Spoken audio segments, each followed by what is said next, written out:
Hey Doug, can you hear me? Yeah, I hear you well. Okay, fantastic. I just don't want to start out the same way as the last meeting. Oh, yeah.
Ready when you are, Madam Chair.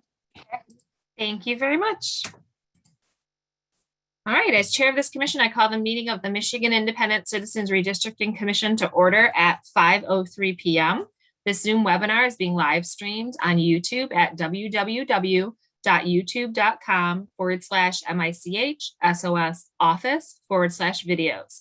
For anyone in the public watching who would prefer to watch via a different platform than they are currently using, please visit our social media at Redistricting MI to find the link for viewing on YouTube. Our live stream today includes closed captioning. Closed captioning, ASL interpretation, and Spanish, Arabic, and Bengali translation services will be provided for effective participation in this meeting. Email us at redistricting@michigan.gov for additional viewing options or details on accessing language translation services for this meeting. People with disabilities needing other specific accommodations should also contact redistricting@michigan.gov. This meeting is being recorded and will be available at www.michigan.gov/MICRC for viewing at a later date. This meeting is also being transcribed, and those closed caption transcripts will be made available and posted on michigan.gov/MICRC, along with written public comment submissions. There is also a public comment portal that may be accessed by visiting michigan.gov/MICRC. This portal can be utilized to post maps and comments, which can be viewed by both the commission and the public. Members of the media who may have questions before, during, or after the meeting should direct those questions to Edward Woods III, Communications and Outreach Director for the Commission at woodse3@michigan.gov or 517-331-6309. For the purposes of the public watching and for the public record, I will turn to the Department of State staff to take note of the commissioners present. Hello, commissioners. Please stay present when I call your name. If you're attending today's meeting remotely, please disclose your physical location. I'll start with Doug Clark. Present, and I'm attending the meeting remotely from Rochester Hills. Juanita Curry. Anthony Eade. Present. Brittany Kellum. Present, attending remotely from Wayne County, Michigan. Rhonda Lang. Steve Lett. Present. Cynthia Orton. Present. MC Rothhorn. Present. Rebecca Satella. Present, attending remotely from Wayne County, Michigan. Janice Follett. Present. Aaron Wagner. Richard Weiss. Present. Dustin Witches. Present. 10 commissioners are present and there is a quorum. Thank you, Department of State staff. All right. As a reminder to the public watching, you can view the agenda at www.michigan.gov/MICRC. I will now entertain a motion to approve the meeting agenda. So moved. Motion made by Commissioner Witches. Second. Second made by Commissioner Commissioner Rothhorn. Yep. I know everybody's voice at this point. Is there any debate or discussion on the motion? Hearing none, let's go ahead and vote. All in favor, please raise your hand and say aye. Aye. Aye. All opposed, please raise your hand and say nay. The ayes prevail and the motion is adopted. Did I hear Commissioner Curry on? Thought I heard her voice. Okay, all right. Without objection, we will now begin the public comment pertaining to agenda topics portion of our meeting. Madam Chair, Yes. I apologize for the interruption. We do have some guest speakers who have requested some time, I think, before the public comment. Okay. Do you have, there's Please an invite them email. up. Okay. Yep, please invite them up.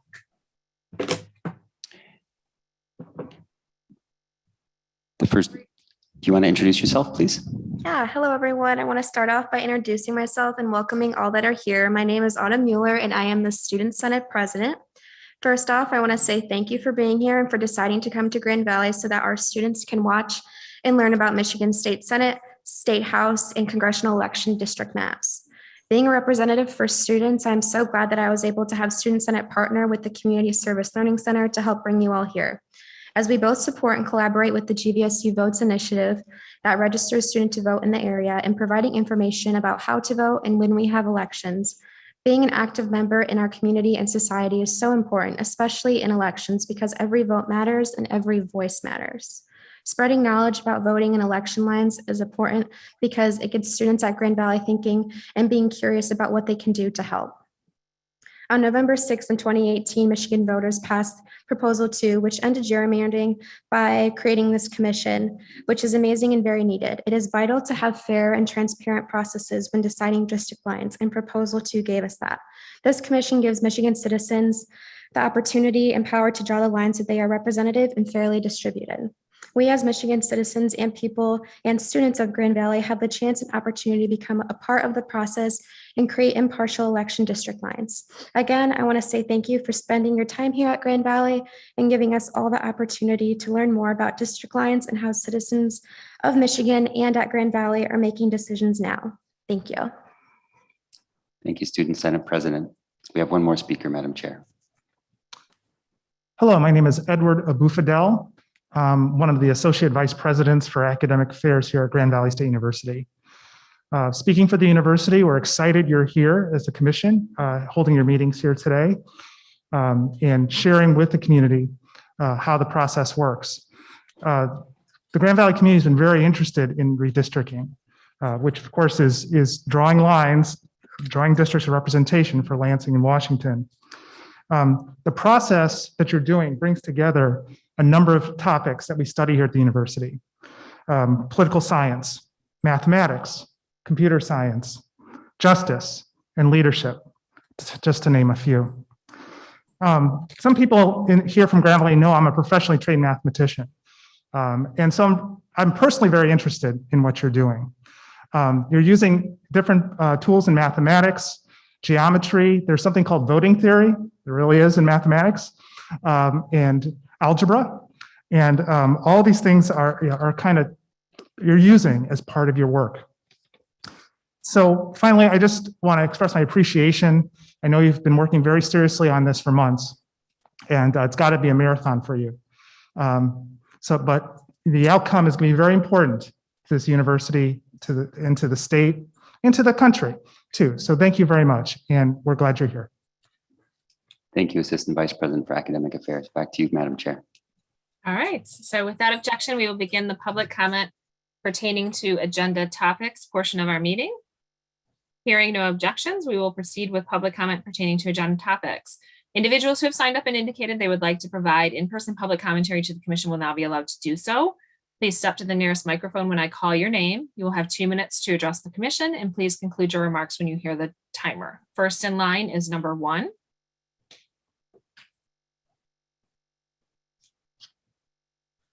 Hello, my name is David Barnoski, and you may remember when I spoke to you first in Muskegon, I said, don't screw this up. I have a more subtle message today. Thank you. What you're doing is historic. It's going to set precedent for Michigan and for the whole country. When you started, you had time stolen from you by the data being late. If you need to, steal some back. I appreciate what you've been doing. I saw you arranging to work longer hours, but if you have to go past deadlines, go past deadlines. We need this to be right. Second, I've also seen some of the input that comes into you I've watched, some of it is nakedly, well, no, it's not. It's hidden partisanship. When they say keep East Lansing and Lansing together, that works towards safe districts, that works towards gerrymandering goals. Realize that when someone's claiming they want to keep Eaton County away from Lansing, or they want to keep rural people in rural districts, that works towards the same goals as redistrict or as gerrymandering would. And finally, if I was doing this job, and I imagined I was because I volunteered to, I look next to I would have big poster boards I saw one map of the racial area I would have them set up next to your video. So visual, every time I hear you ask him for some information, if it's able to be put visually next to you, next to what you can see, if you could see it and look at that, I believe it would speed your process and make you not spend as much of your time as you seem to need to right now. It might help you out by seeing that. And that's my time.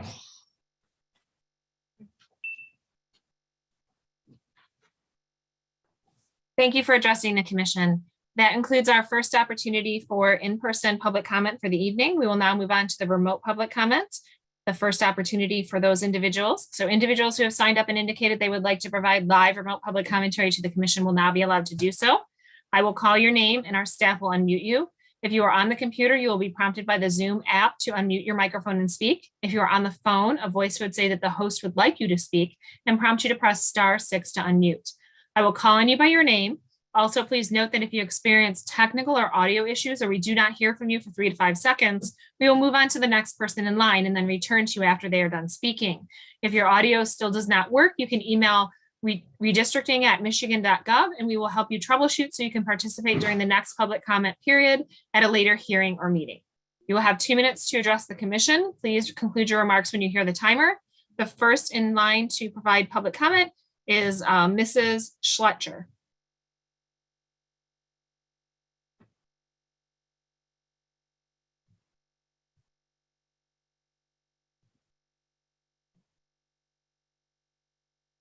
Hello.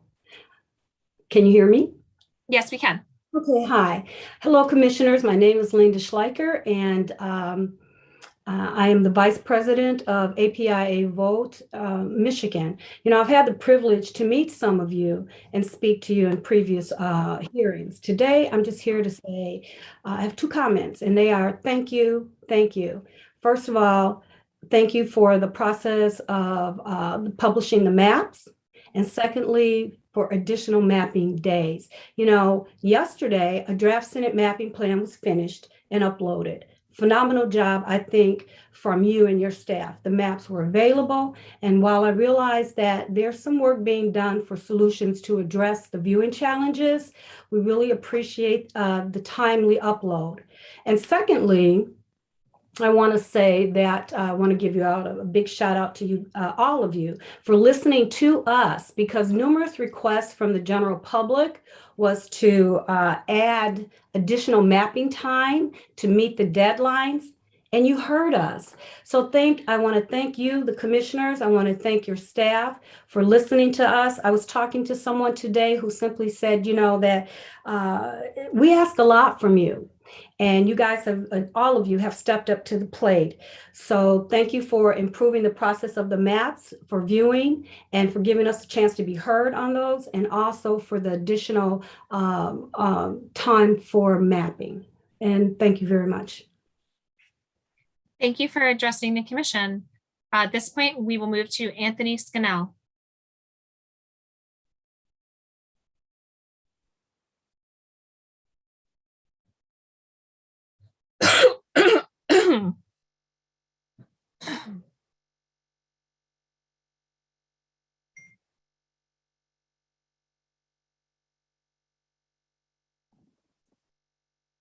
Good afternoon, Commission.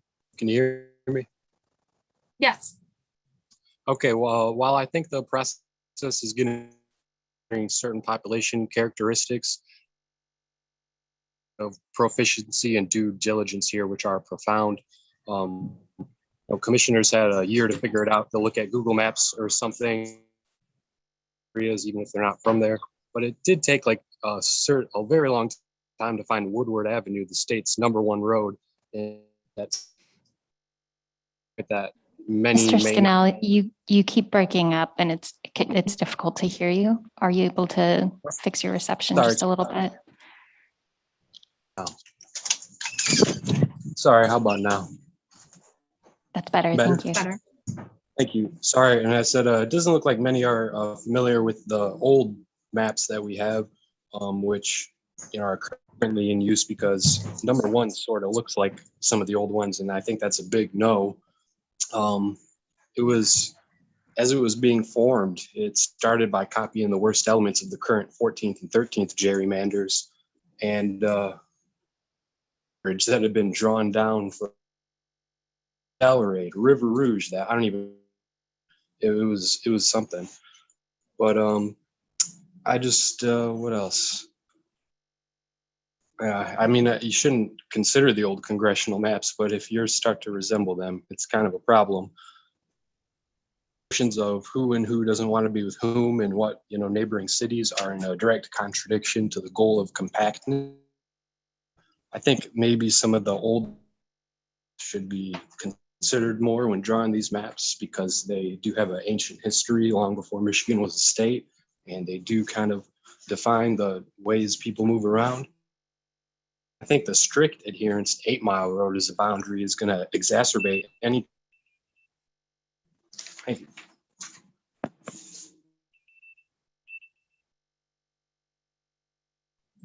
Anthony, are you still there? Oh. All right, we will move on to Mr. James Gallant.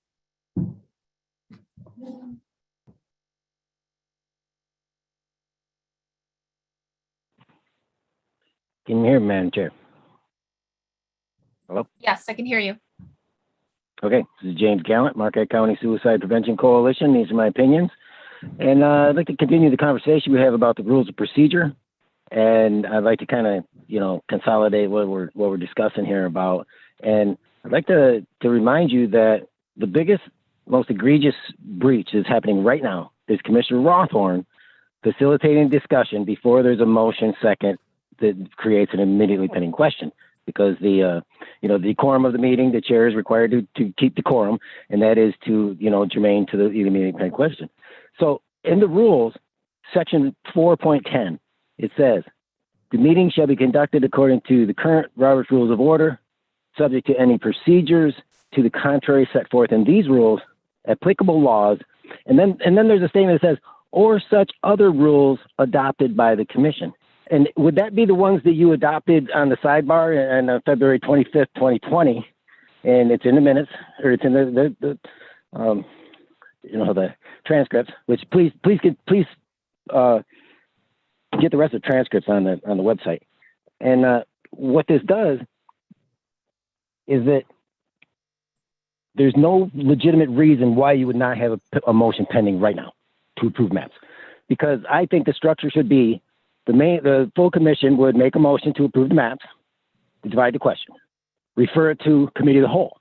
Committee of the whole would then motion to approve a draft for the full commission to release to the public for public comment. And then that would give you, this is the exact same structure. You would be able to go back and forth and have your committee of the whole structure like you're doing. It's exactly what you're doing, except for you're breaching the fundamental part about nobody knows what you're talking about. And then you have certain people that are taking advantage of the situation. And Commissioner Rawthorne seems very confident, and it's like as if it was by design that he was to be the vice chair now. Because Commissioner Kellum is the one that started this whole thing back at the beginning, when she refused the nomination for chair, and then she said, oh, I think the vice chair should just facilitate discussion, and that was the agreement.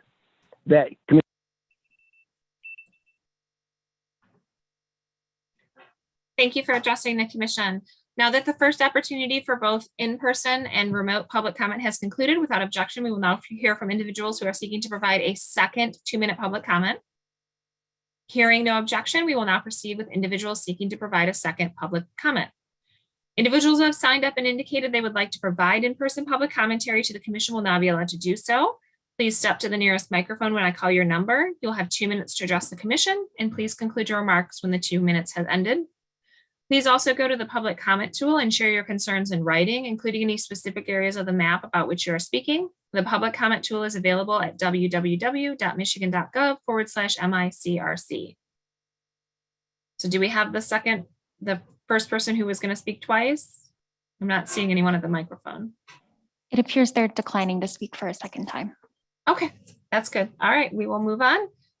So we will now bounce back to our remote public commentary. Individuals who have signed up and indicated they would like to provide live remote public commentary to the commission will now be allowed to do so. We'll use the same process as the first round with 2 minutes to speak.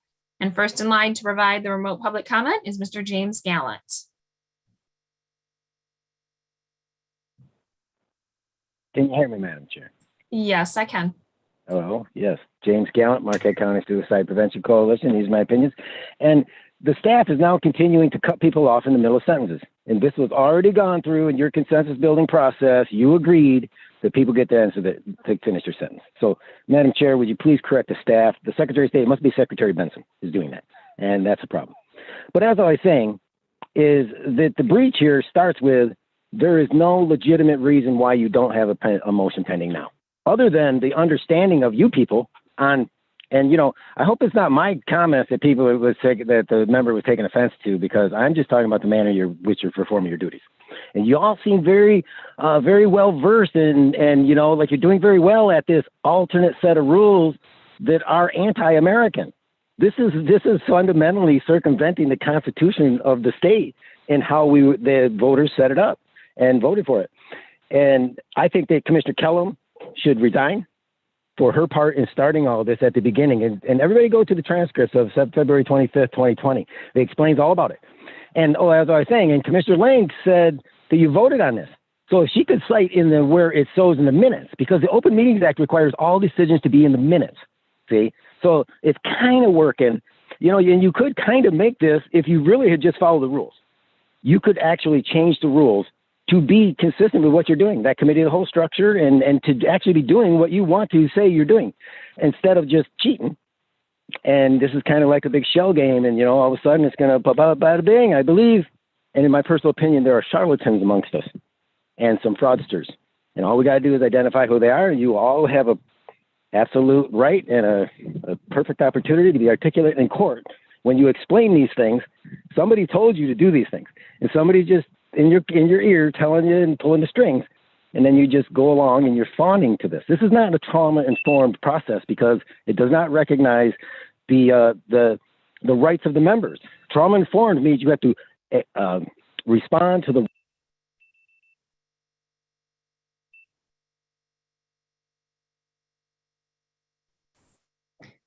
All right, that concludes our public comment for this afternoon. We would like to mention that all emailed and mailed public comment is provided to the commission before each meeting, and commissioners also view the public comment portal on www.michigan.gov/MICRC on a regular basis.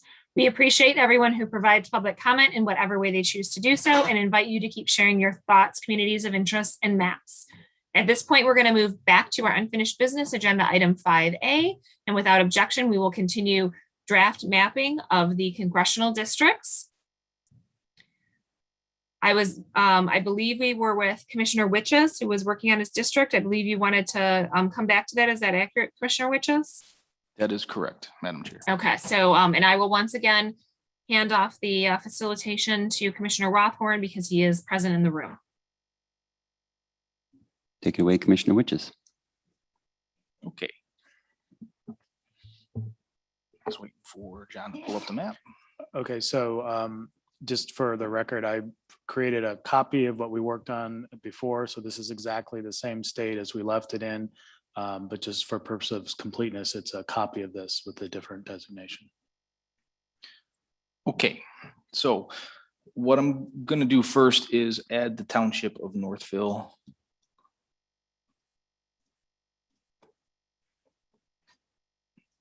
So into District 3, all of Northville. Correct.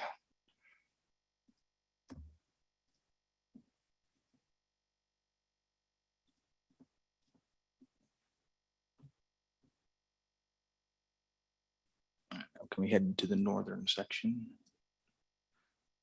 In the Walled Lake area, we're to Commerce Township. We're going to switch over to precincts at this particular point. Okay, we're going to add in the precinct that is between Wixom and Walled Lake at this particular point.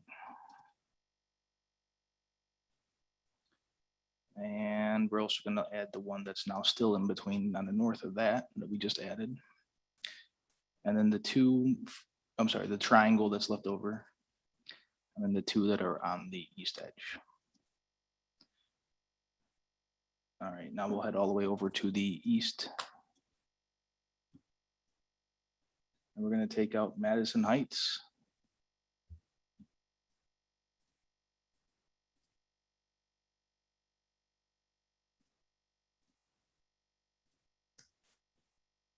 And the township directly below that, I believe. It's Ferndale? Oh, no, Hazel Park, I'm sorry. Okay. And this is where I'm going to leave it at this particular point.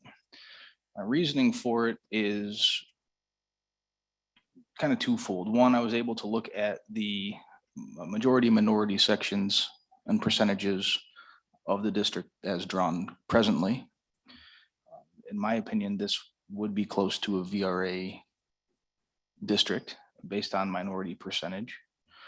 Secondly, it took the shape it did. The population is a little higher than the other two, but what we're doing here is we're offsetting it close to 0. And this also allows us to manipulate these district boundaries if we need to make adjustments in the future of this particular district to either get it closer to a 0 deviation.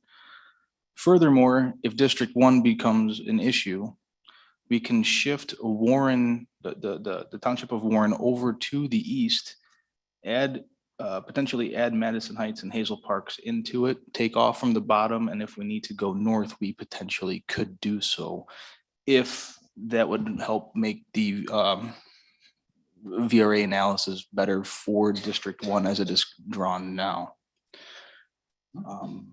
That's about where I'm going to leave it. I hope I answered all the questions that Secretary of State is about to ask. You're getting a thumbs up. All right, perfect. Thanks, Commissioner Witches. Where do we go next? I think it's Commissioner Clark. Thanks, Madam Chair.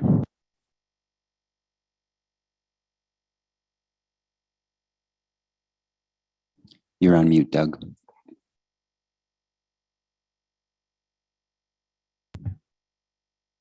Since we're over on the west side of the state today, let's go over to Kent County.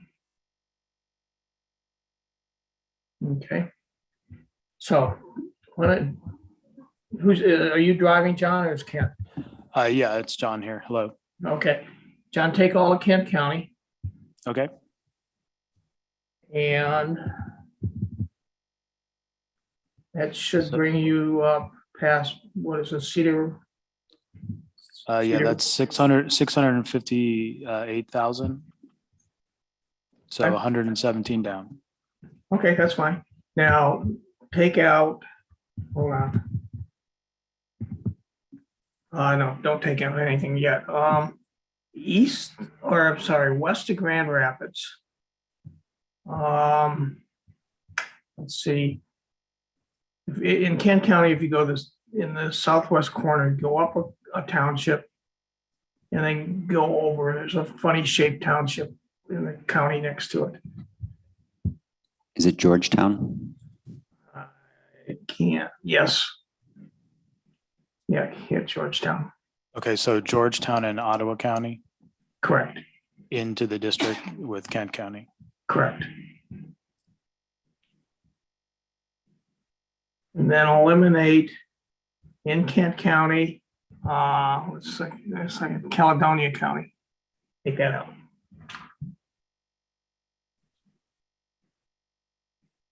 It's down on the bottom. Okay. Okay, then put in all of Ionia County.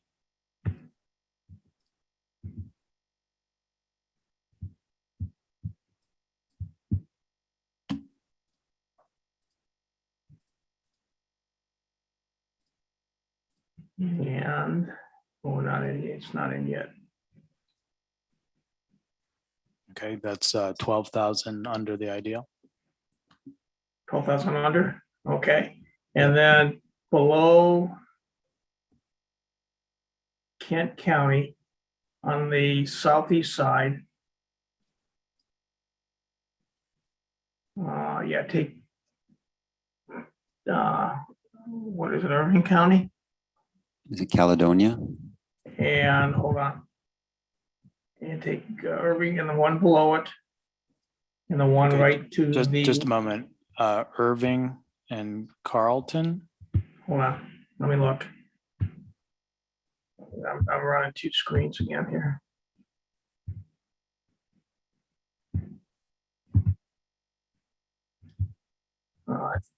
It froze up. Irving and the one right below it. Rutland. Yeah, I guess my screen froze up. And then it should be the one just to the left of it. To the west of it. Okay, that's 776,000, 1,071 over. Yeah, that's what I want to do. Okay, and that looks like the shape you were expecting. Well, I'm trying to get back to my my view here. My screen froze, so now I can't see it, but I believe so. That's the number I expected. 1,071 was the right, and deviation? Yes. yeah, that's right. And as I said before, that's usually a good way to check that the district you expect is the district we have here. Yeah. So that, yes. So. Commissioner Lett and then Commissioner Zatella. Doug, you made a rather odd shape. What was the purpose of that? With taking Caledonia out would have put you a little bit over, and then you could have adjusted to pull that down a little bit versus going the way you did. I don't understand. I just got control back on my screen.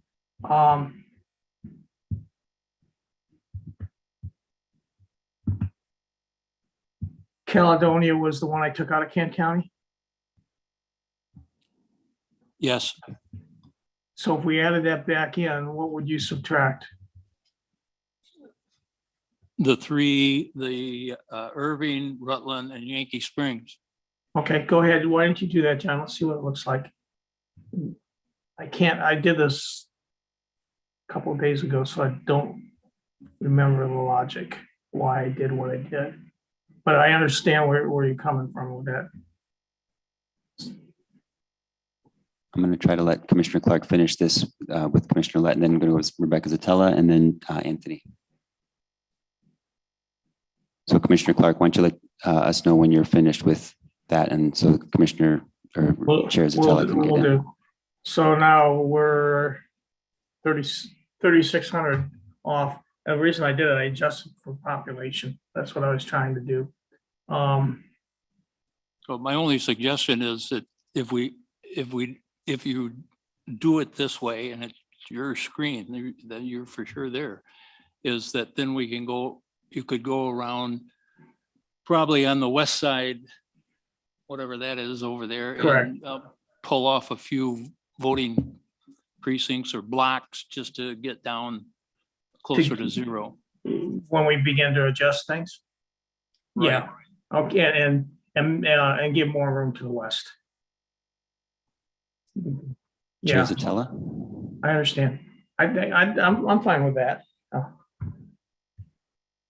Yeah, I was just going to question the Caledonia too, because I know we've gotten specific public comments saying that that's a suburb of Grand Rapids and they wanted to be included with Grand Rapids. But yeah, so it's back in and I think it belongs there. I'm just curious why you wouldn't just take off one of the townships in Ionia, because they have such small population. Those are pretty rural areas. And it seems like you could get your balance by just taking off one of those townships on the fringe rather than trying to keep the whole county whole. Yeah, well, can we see the population in Ionia? Okay, the townships within the county? Correct. Okay. So we're looking for 3,690. So if we took off Portland, we'd be almost there. There's Portland Or Township, there's Lyons. Portland Village or Lyons. Lions would be good. Or too. Danby, really, would be close, yeah. For those of you that live in that area, would Portland or Lyon be more? Any comment, Commissioner Ede, or Commissioner Witches has a hand raised? Yeah, Dustin, I would leave it as is, yeah, for the sole fact of what I said earlier. It's going to give us more wiggle room to Yeah, make later. adjustments instead of locking us in on a district that is at zero population. It would make it harder once we start to make our Correct. adjustments. Okay, yeah, then let's leave it like that, because it'll give us some room when we start to adjust. And then we can go Commissioner either to the east or the west. Commissioner Ede, you still have a comment? I'm just curious, why did you choose to go to combine Kent County with Ionia? I think it'd be better served to being with Ottawa to the west. Well, and if I may, But Commissioner Ede, I think that locks you in. it locks us in, but I think if it's a wider area, there's an opportunity to reflect some of the minority population that is in this area around the Grand Rapids area if we do go west. And so what you might do, Doug, is you might just consider, I think what Commissioner Ede is suggesting is that if you go west and you pay attention to the minority numbers, I think you'll see a different district. And so it's just that opportunity. Commissioners, Chair Zatella.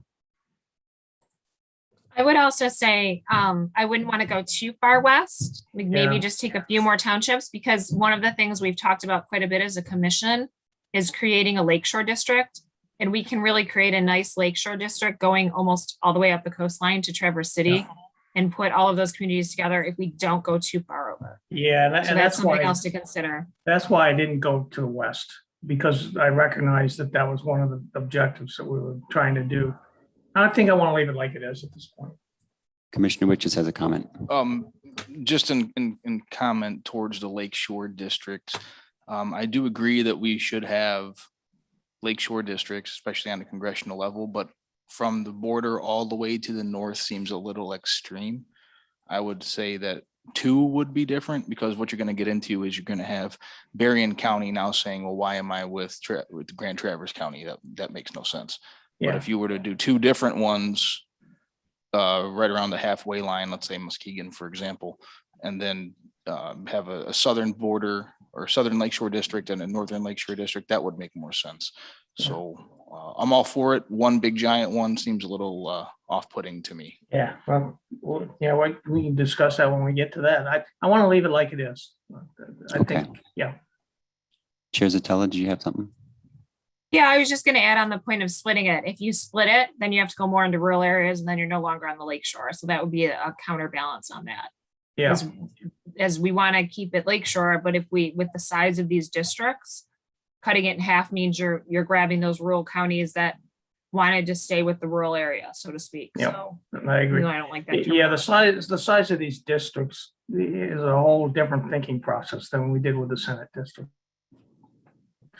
Okay. So, yeah, let's leave it like it is. All right, we'll leave it where it is. And I think we have some questions from the secretary. Okay, and what are they, Sarah? Oh, it's Mustafa Rashid with the Department of okay. State, Commissioner Clark. I just Okay. wanted to ask, how did you take communities of interest into account? Well, I looked at Kent County and I recognize there's a small Latino population there and a Black population. It's in the southern part of Grand Rapids. So I made sure that they were included. And then from a diversity standpoint, going to the east in Ionia, which is more farming and more rural, I wanted to add that in with the big city, with the urban area. So that's how I looked at it. You're getting a thumbs up, Doug. Thank you. Okay, sounds good. Thank you. Commissioner Curry is not with us. Is that correct? Okay. So then I believe we are to Commissioner Lett. If I'm, nope, who am I missing? Eid, I apologize.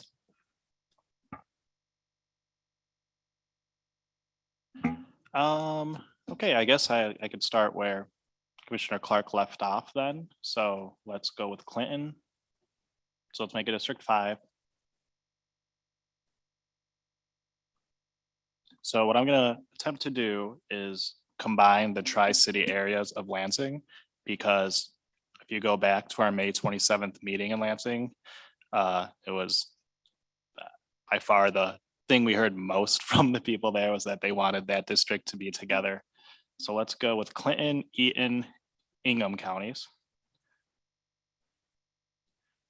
And then let's pull in Livingston, Shiawassee, and Gratiot. And just a clarifying point, Commissioner Eid, you mean the tri-county areas, not tri-city, right? Yes, tri-county areas. Thank you, Okay. Commissioner Zatella.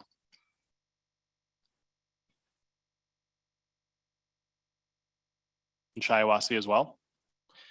I think that makes a complete district right there. I think this would be a competitive district that supports communities of interest. I think it's a district that either party could win depending on the candidate. And I think it, supports everything that we've been doing up until this point. Should we look at any, oh, I see Commissioner Clark's hand and Commissioner Orton. Yeah, I looked at it a little different, Anthony. I took the counties around Lansing, I think it was Eaton, Ingham, and Livingston. And then I went south and took Washington off, where Ann Arbor is. And I ended up close to the 775. I think I took off, I think I was a little over, and I think I took off a township here or there. I could look it up if we wanted to go that direction instead. Commissioner Witches has a point, and then But Commissioner Orton. when I did Washington, I did not include Ypsilanti. Could you run the counties that you had again? in that district? Sure, hold on, let me bring it up. I'll tell you I exactly. apologize, Cynthia. I apologize.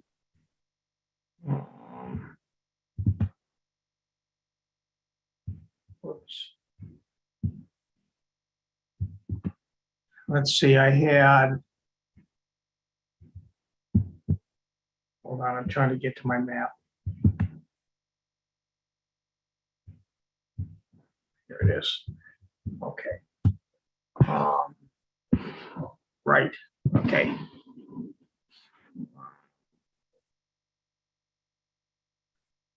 I had Ingham County. And then I had, so Livingston that's next to that. And then I had Washtenaw, but I had the cutoff on Washtenaw was US 23, because I did not include the Ypsilanti. And then I eliminated the far southeastern township in Washtenaw County. Thanks for pointing that out with your cursor there, John. Yeah. So can we go to Commissioner Orton, or do you? I think John can help.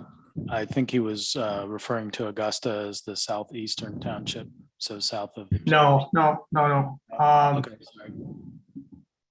Let me see, hold on. I believe so.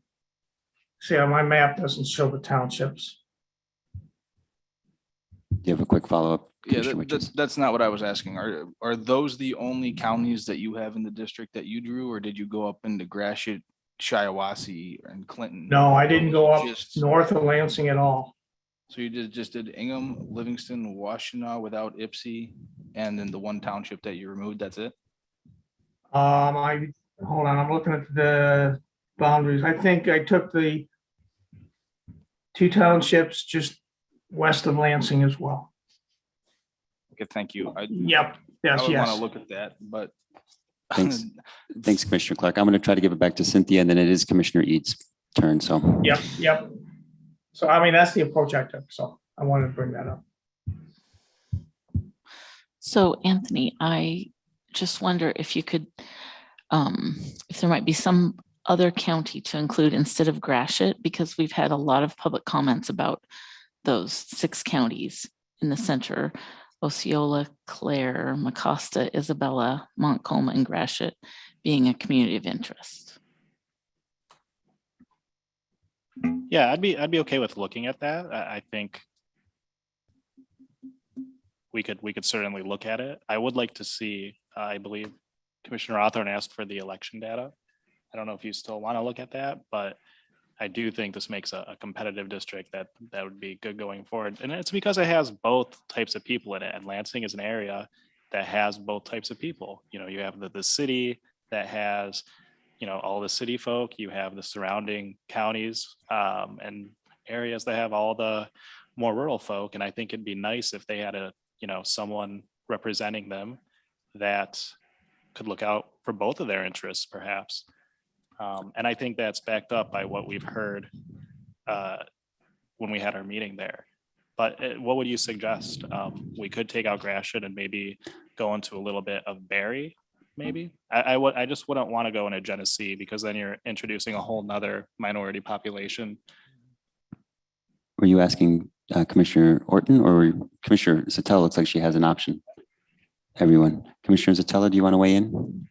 Yeah, when I drew this map on my practice map where I was sort of playing around, I actually included Ionia in with it. And then I took a little bit off of Livingston, the far eastern edge, because that's more built up and populated, and put it in with other districts. And that's kind of what I was referencing with Grand Rapids going a little farther west, because there's a lot of population there. And that way we're not getting into the Gratiot Montcalm concern that we've had raised with multiple people. So just a suggestion. Commissioner Clark, do you have your hand raised for a comment? No, I do not. Okay, thanks. Oh, sorry, Commissioner Witches, and then back to Commissioner Eid. Okay, so I just looked at the political data here real fast on my screen, and Anthony is correct that it is a competitive district. Furthermore, I would not add Washtenaw County into Livingston County at all.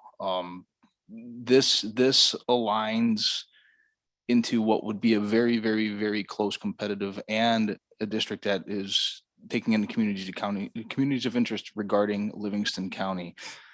Ionia, I believe, is a little bit too far from Livingston County to have anything really in common with the two. But Shiawassee aligns, Ingham County definitely aligns, as well as Eaton. Gratiot does become a little bit of an issue because of the Montcalm, Isabella, Mecosta, Midland part of Saginaw counties, but this as drawn would be a fair district that I believe takes into account the rural urban split right down to 50-50, making it a fair district. And I do like the way that it is drawn. Anthony, you were, I think, suggesting that we could let's look at the data. Both you and Dustin have mentioned it. Do you want to just see it and have John pull it up and walk us through it? Sure, why not? You want to do those bellwether elections that we've talked about before? I think we could also examine what Commissioner Zatella was talking about and compare the two.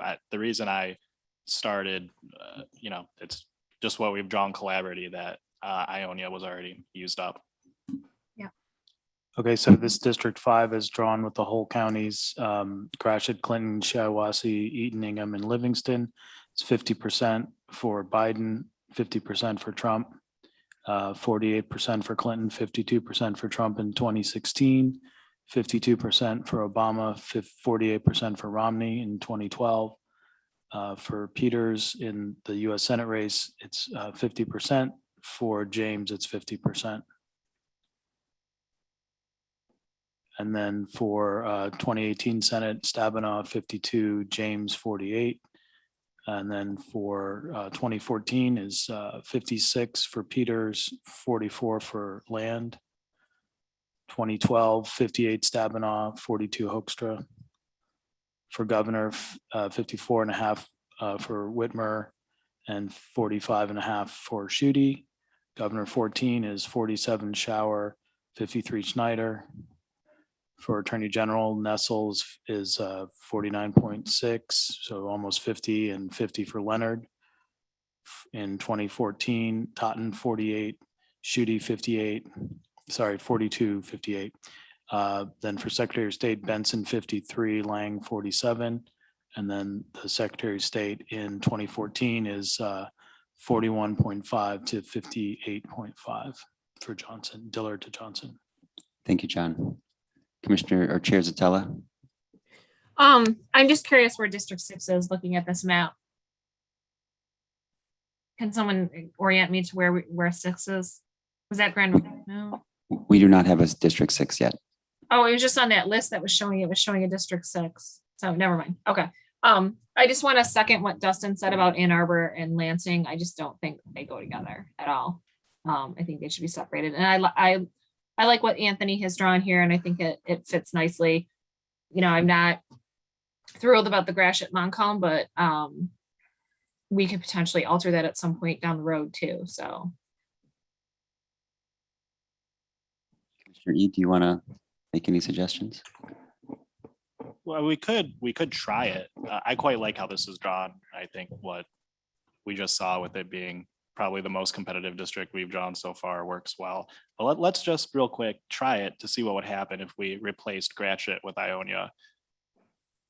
And we can look at the numbers and see if they're Let me ask Commissioner Clark, because he drew it. Would you be okay with that change? I think the far eastern townships in Ionia, I would. And then maybe pick up the 3 townships south of Kent County. 2 of them are in Allegan, one's in Berry. Okay. Because I think we're picking up those 8 eastern townships. You're going to get the majority of the city of Ionia doing that. Okay, so yeah, let's try that then. So let's just take off Gratiot. Yeah. Let's put Ionia in here, does the population match up between the two of those? It's hard for me to see. No. It's about 20,000 No, difference. Ionia is There's a greater than Gratiot. Yeah, Okay, so let's just take the eastern parts of Ionia until we get that population number that we need. And then we'll do what Commissioner Clark said and start taking south of Kent County into number 4 to make up for those changes. Okay, you want to take the city of Ionia? Yeah, I think you have to. yeah. I think you have to, yes. Okay, so now it's 3,300 off. Okay, so You now wanna let's look take at the rest of those. Eaton, which would help you with contiguity issues, if nothing else. And that's about 3,000. Yeah, we could do that.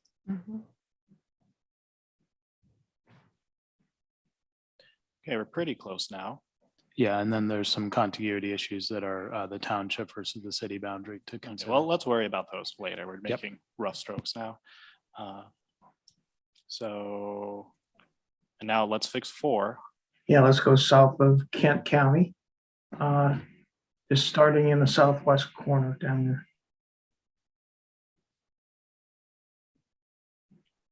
Okay, so let me clarify. So, whoops. I just Yes, took right some where the information. Yeah, yeah. Those, Okay, so south of Kent County, those townships there. yeah, they're not in Kent County. So it'd be Door, Layton, Thornapple. I don't know how many we have to pick up. It looks like 36,000. You've got a lot of population in Jamestown, Doug. Why not go west and stay in the same county in Ottawa instead of going into another county? Okay, yeah, okay, I understand. Yep, let's do that. Let's take Hudsonville and then Jamestown. Okay, and Hudsonville's a city up. yeah, and that puts you over by 5,400.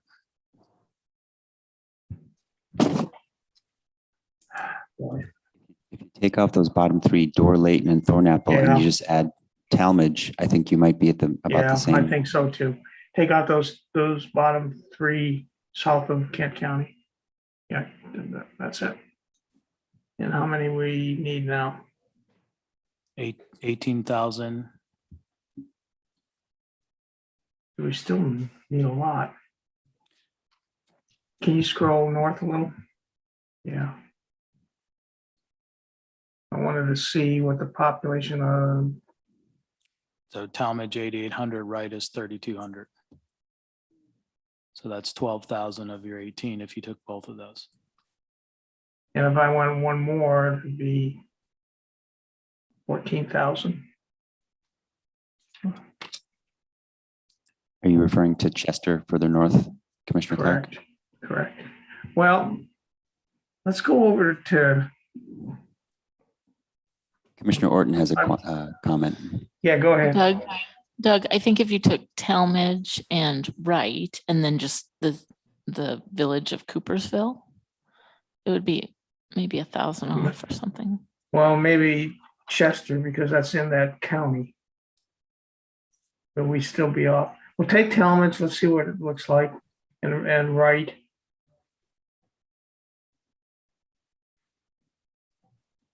And Chester. So where are we So at? Now you're about 4,500 off, which is pretty close to Coopersville. Yeah, take Coopersville. No, we should be good. So let's, 137 people over. okay, so let's look at what the numbers are like now. Can we look at the, Partisan. yeah, the minority. So, okay, can we look at the election data? Before. Make sure it's, because it was almost 50-50 before. Not too shabby. So for president, in 2020, it's 50% for Biden, 50% for Trump. Yep, good. Clinton 45, Trump 55 in 2016, Obama 43, Romney 57 in 2012, Peters 46. Okay, James, that's good enough. Yeah, let's just leave that. Will that work for you, Anthony? Well, what does that do to 5? Well, we didn't touch 5, but Yeah, 5 is still there. No, I mean, what does that do? Did you just read off the data for District 5 or District 4? 4? That 4. read District 4, I believe. So what is that? What do those changes do to District 5? So let's read out. Okay, so District 5 is 50% for Biden in 2020. It's 50% for Trump in 2020, 48 for Clinton, 52 for Trump.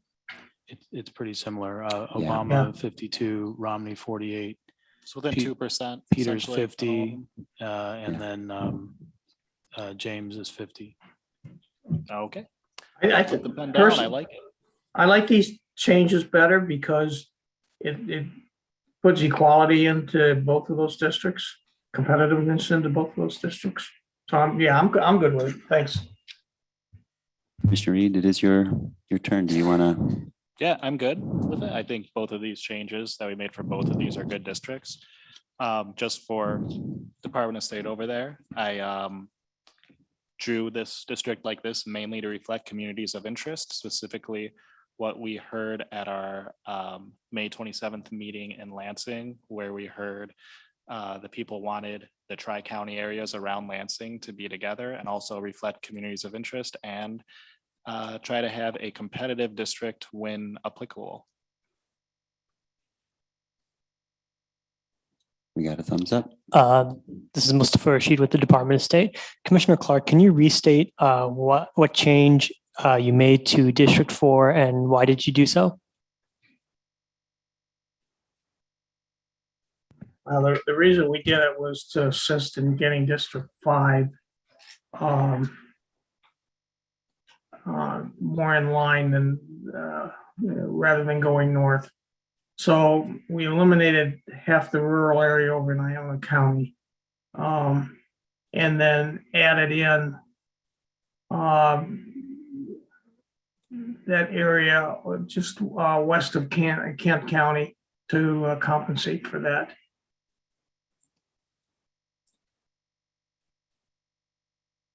And Thank you. Yep. Oh, did you have more? No, I did. The only other thing I was going to say, and then both ended up to be extremely competitive. Competitive. So I think it worked out well. Thank you. Nice collaboration, y'all. Well done. I believe we are to Commissioner Lett.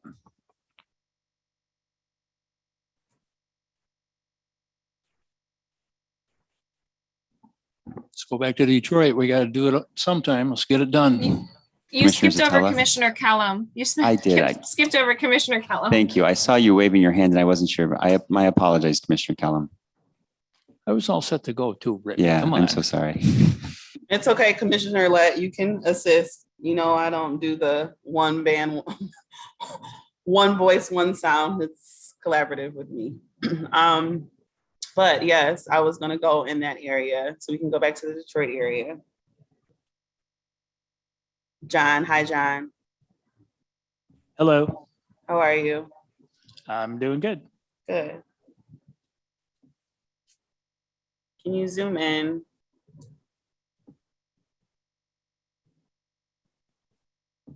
So this is the unassigned area of Wayne, and then the other counties generally in the metro area are Macomb and Oakland. Okay. I was looking at Macomb. Let's go. Let's see what we have.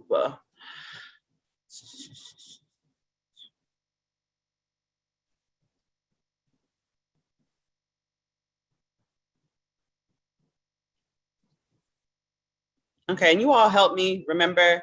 So this is the area, right, that we want to preserve a little of the shoreline. Are you all still thinking that? Because I was going to say select Macomb. Let's select Macomb. Okay, so at this point, all of Macomb is But that's too many, 881, yeah. and then but we've taken out the portion that is Warren, so that's 140 plus 9. So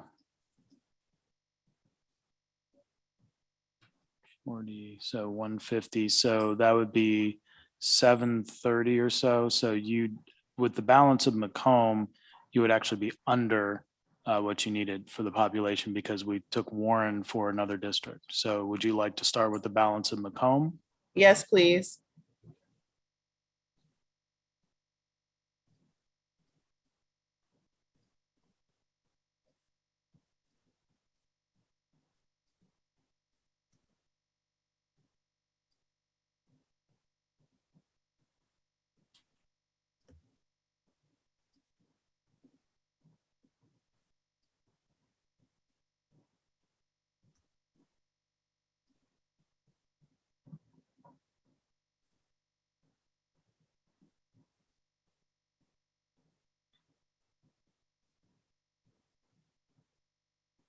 Okay, so again, that's just following the remaining portion of Macomb, and that's 733,000.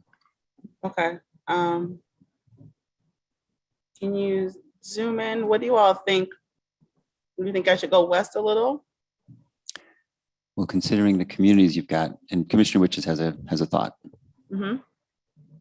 It's gonna look weird, but You have to speak into the microphone. It's gonna look weird. Try adding in Madison Heights and Hazel Park. Try adding Madison Heights and Hazel Park was a suggestion. Okay. You know, Commissioner Witches, you have that radio voice, so I can't hear you. I knew you were talking, but I didn't know what you said at all.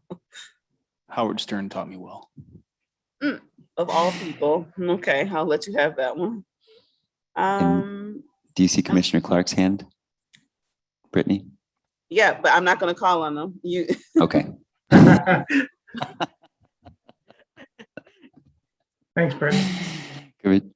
Commissioner Clark, go ahead. No, I was just going to say, when we do that, it's not contiguous, so we'd have to add a portion of Troy to make that happen. That's why I was leaving that, because I wasn't sure why that little alleyway of Madison Heights was left in the first, the first place. But that would make me uncomfortable.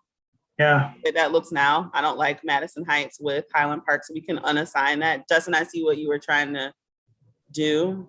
I was thinking more going east and getting the Anchor Bay shoreline. Thank you, John, for assigning that little area. Oh, yeah. Commissioner Zatella?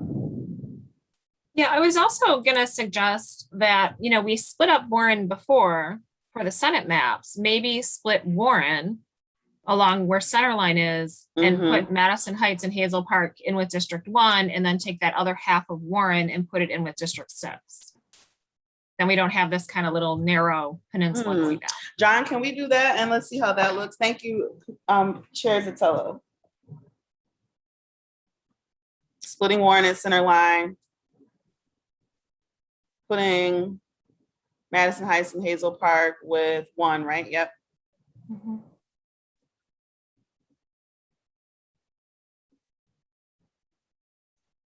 And this is taking into account both communities of interest, and we were trying to adjust the contiguity issue we had when we initially had that little alleyway of Madison Heights mixed in with 6, and that didn't make any sense. But there are some hands I thought I saw. I was just going to say it might be helpful to put the dots on for Asian population, because that's how we drew the original Senate map, because there's a significant Asian population on the west side, but not so much on the east. You want John to bring that up, Brittany? Yeah, sorry. I thought when any commissioner spoke that John or Kent or Kim could respond.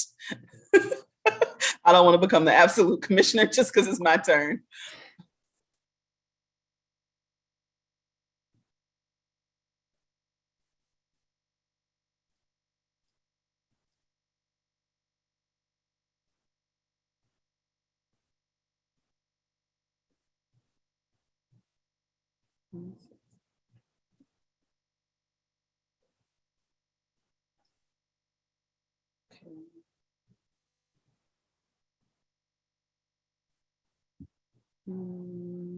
So on the west side, these are the areas you were alluding to being more Asian.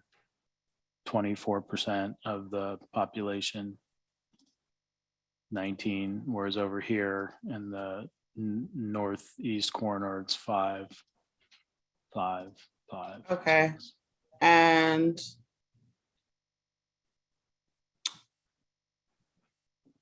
So you want to take a portion of mhm, the township and put it in with District 6. yes, and that would make sense with the, I don't want to call it the overlay, but the theme dots that you just added. Okay, and I don't think I was here for this part of the drafting, but you're talking about Centerline Road, so someone direct me to that, please. Chair Patel, thank you. Yeah, center line is that little block right in the center of Warren. It's a separate municipality.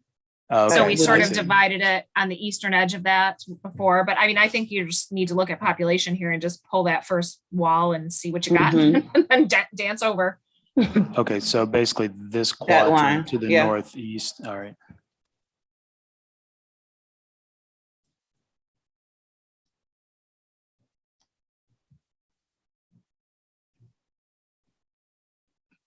A little too much, John. Now I'm 17,000 over. Give some Let's people try that again. Okay. Take You're two. my buddy. You can have all the second chances you want.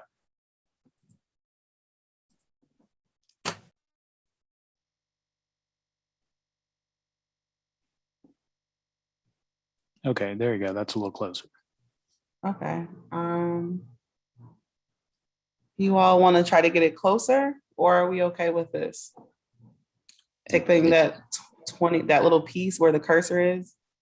You're within 0.5%, and we've got some districts that are under and some districts that are over. I think we've got a nice district here, Brittany. Balance. Okay. Yeah. All right. Mustafa. Oh, we got a couple comments here. Commissioner Orton and then Commissioner Lett.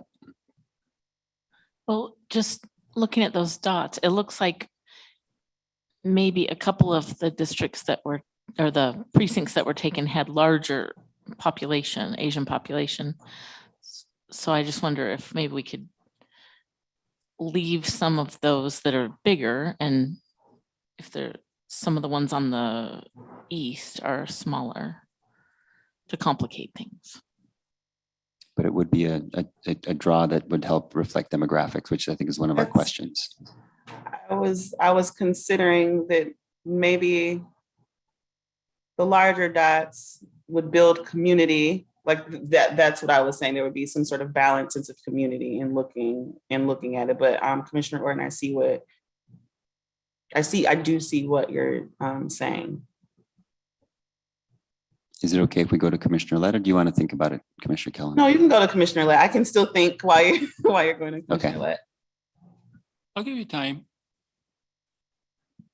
Understand, everything you take off of 6 and put into 1, they balance. So you take 3,000 off of 6, it goes back into 1. Mhm. You need 3,195 and 3,077. So just keep going. Keep going, they say. Meaning to just take one precinct out of 6 and put it into 1 for population. But Commissioner Orton brought up a different issue about changing the configuration of the precincts. I'm going to leave it like this. I'm going to leave it.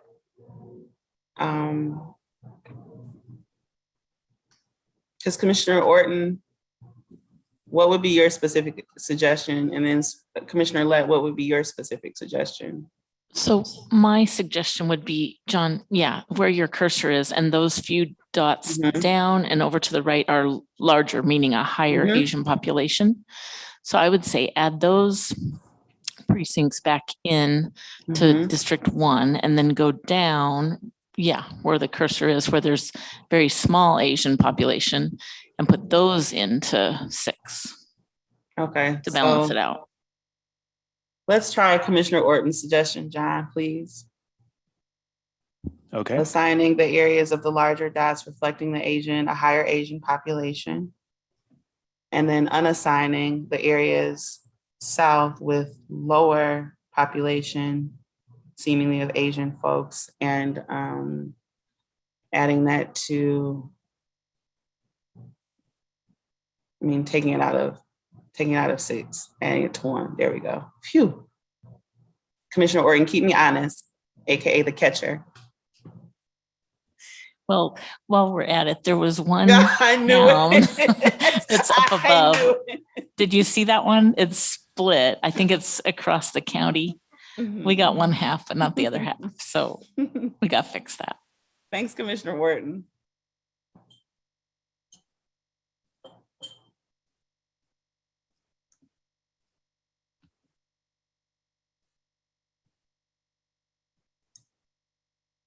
Is this what you had in mind, Commissioner Orton? Yes, and maybe that bottom one if we need more. That 3180 or 5049? Oh, that one you're taking. Okay. There's a delay on my end, so my apologies, John and Commissioner Orton. Okay, so that's within about 1,000 people.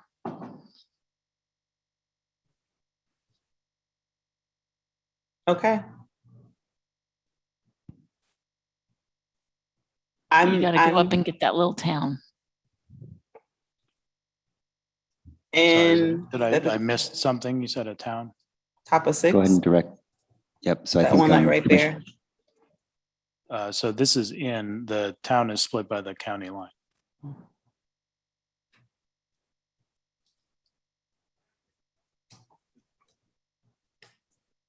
Commissioner Kellum, what do you want him to do?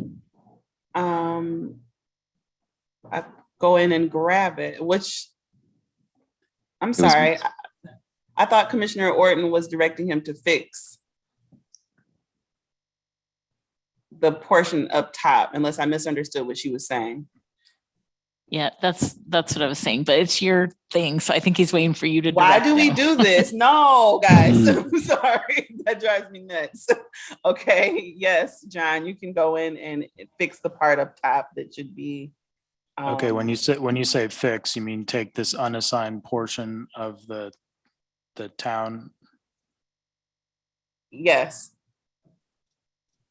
Okay, so that's Memphis. And include Memphis, yes. Okay. My you. apologies. I'll be And more Commissioner cooperative. Clark has a hand. Okay. No, I was just gonna make a comment as you were doing that. I looked at the deviations, and all the deviations are within the tolerance that Julianne talked about today. So I think we're heading the right track. And I know John or Kim that mentioned you want to get it down to one person. But I think we need to have a further discussion when we get to that point. Thank you. Very good. Commissioner right. Kellum, nice work. Thank you. Secretary of State or? Thank you, John. I appreciate you. Oh. Thank you for your patience, and thank you, Commissioner Orton. You're welcome. And then I just had an additional comment regarding if you choose to bring the population down to one person, you can easily do that again later in the process. You're not prohibiting yourself from doing that at this point. Okay. You have some questions, Commissioner Kellum, from Mustafa Rashid.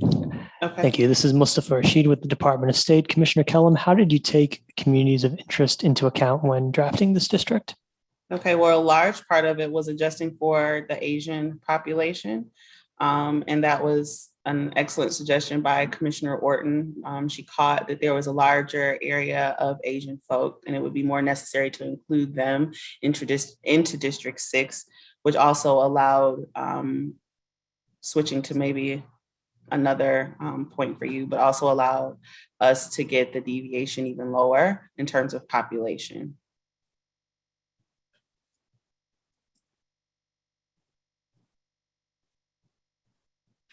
And this kind of goes with what you just said, but if you wanted to elaborate, how did you consider minority populations while drawing this district? I don't know what else I would say that. That's fine. Yeah. Okay. It would be the same answer. Thank you. Thank you so much. Well done. Commissioner Lett. Thank you, Commissioner Rothorn. Before we leave this district, I'd like to see the voting percentages for it, please. John? Certainly. Okay, let me just clarify that I've got the correct district, District 6. Okay, so District 6 as drawn, which is principally Macomb County, is 45 for Biden and 55 for Trump, 42 for Clinton, 57 for Trump in 2016, 51 for Obama, 49 for Romney in 2012, Peters 45 and a half. Hang on, get this in the way. And then 54 and a half for James in 2020, Stabenow 50, James 50 and 18, Peters 55, Land 45 in 2014, Stabenow 60, Hoekstra is 40, 50 for Whitmer for the governor in 2018, 50.5 to 49.5 for Schuette. And then 2014 governor is 44 Shower, 56 Snyder. For attorney general, Nessel 47, Leonard 53, Totten 42, Schuette 58 for 2014 attorney general. Secretary of State Benson 51, Lang 49. And then for 2014 Secretary of State 39 Dillard and 61 Johnson, sorry.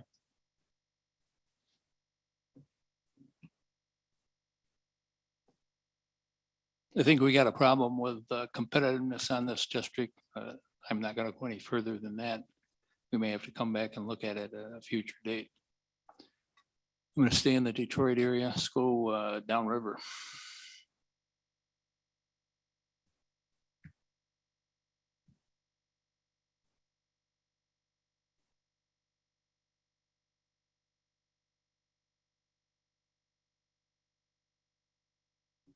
Just a moment, I'm changing the view around.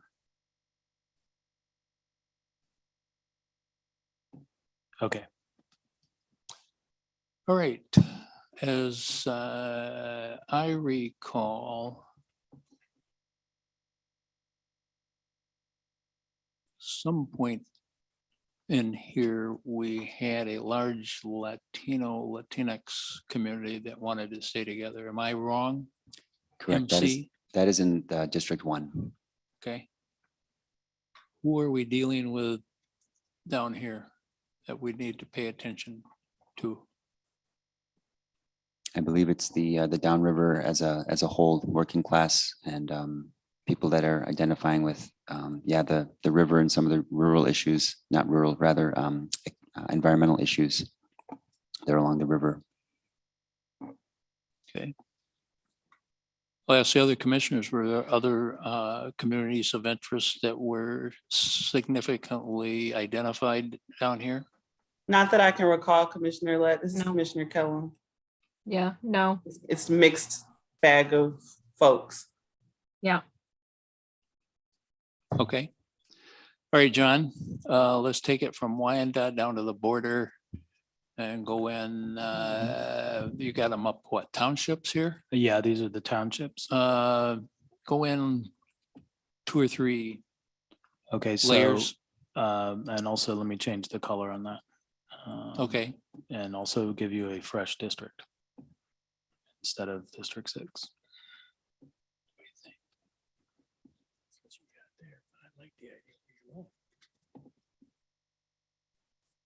You said down to the border, you mean down to the border of Wayne County or down to the border of Michigan? Michigan. Okay. So that's Brownstown, Woodhaven, Flat Rock, Rockwood. Do you want Huron? Yes. Okay, and then Monroe County. Yes.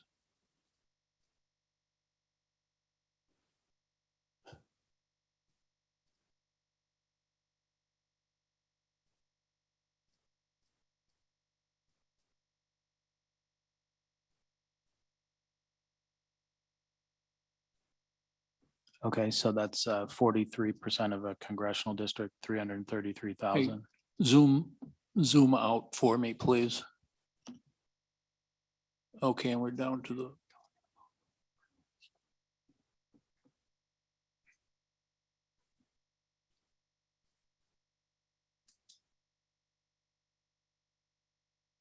I need a lot of people. All right. I'm looking for some guidance. If I go across, if I go west into Washtenaw, Ann Arbor, et cetera, that's where my population is. That's what I'm going to need. Chair Zatella has a comment. Okay. Yeah, I was just gonna suggest that you take Ann Arbor, what hasn't been taken out of that Washtenaw County, and then go west and grab, I think it's Lenawee County to the west. And you should be pretty close at that point. You might have to take some things back off, but that would get you pretty close. So in the intervening area, you have these Western Wayne towns and then Washtenaw. I believe that's what you're suggesting. Is that what you said? Yeah, so bring Washtenaw and then that strip of Wayne County, that's Plymouth, Canton, Okay, Van Buren, let's try that, and John. Sumter. Yeah.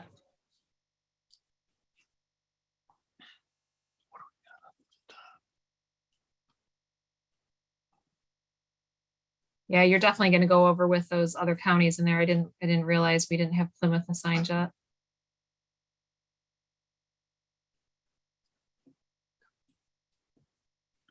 Was it up at the top, John? That's into Oakland County. Yeah, this is the Washtenaw Oakland line. And then Zoom out for me. yeah. So you have Monroe as 150,000 and you're over by 110 at this point. No, you can still take, oh, you're over by 110, so. Close enough. Commissioner Eid has a comment. Yeah, go ahead.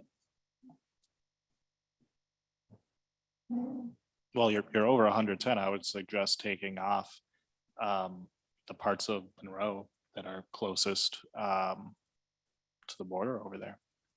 Why not Western Washtenaw? I was going to take off Western Washtenaw. Oh, yeah, that works. Same. Yeah. Give me the two then- townships on Western Washtenaw. Take those two columns off and see what we do.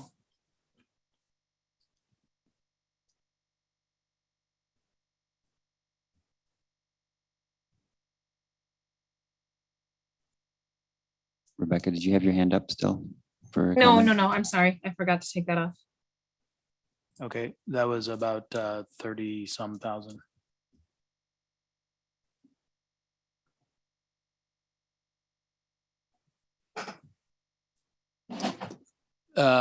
Take it down to where I can see population. So that's 10, 17 is 27, 33, 35 more there. And you're looking for losing about 79. Okay, scroll up so that I can see the southern tier. No, all the way. I want to see all the way down. To the border. Yeah. Yes.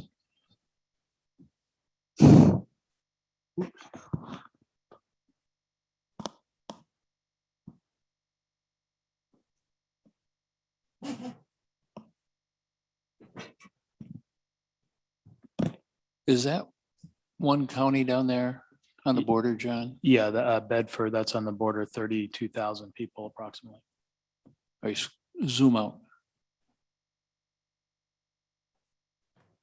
If I take that county out and start adding back in on Western, I don't want to go any further in on Ann Arbor. Split that. I don't know if agree this- because you only have Celine over there and that wouldn't make any sense, Commissioner Lett. Yeah. But I would say that Dexter, there were comments that Dexter would rather align with Jackson. Commissioner Witches? Yeah, I would agree. You could take off the next row of 4 and then just have Celine be included with Ann Arbor. Yeah. And you've got significant population up there. And I do think, I like your Downriver, starting at Downriver, because they did say that they associate more with Monroe County. So I think to keep the Monroe and the Downriver community together I think you're going to get some good comments. We can try that. Take off the western townships on Washtenaw County.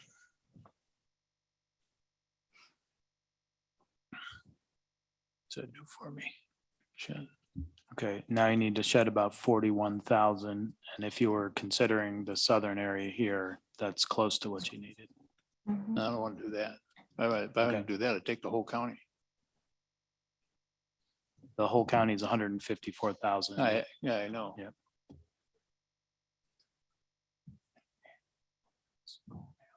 Well, that's why they don't want me to do that. I know.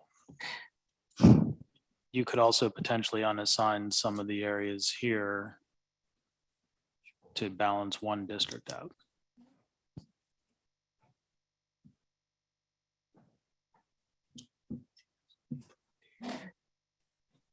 What's the population north of Ann Arbor, those two counties north, or new two townships north?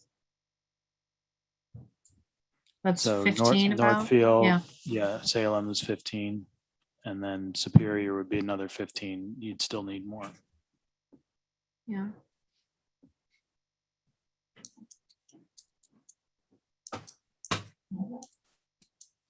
I would take Salem and Northfield before I took anything in the Downriver area, but I don't know too much about that. I know more Zoom about out the Ann for me, Arbor. John.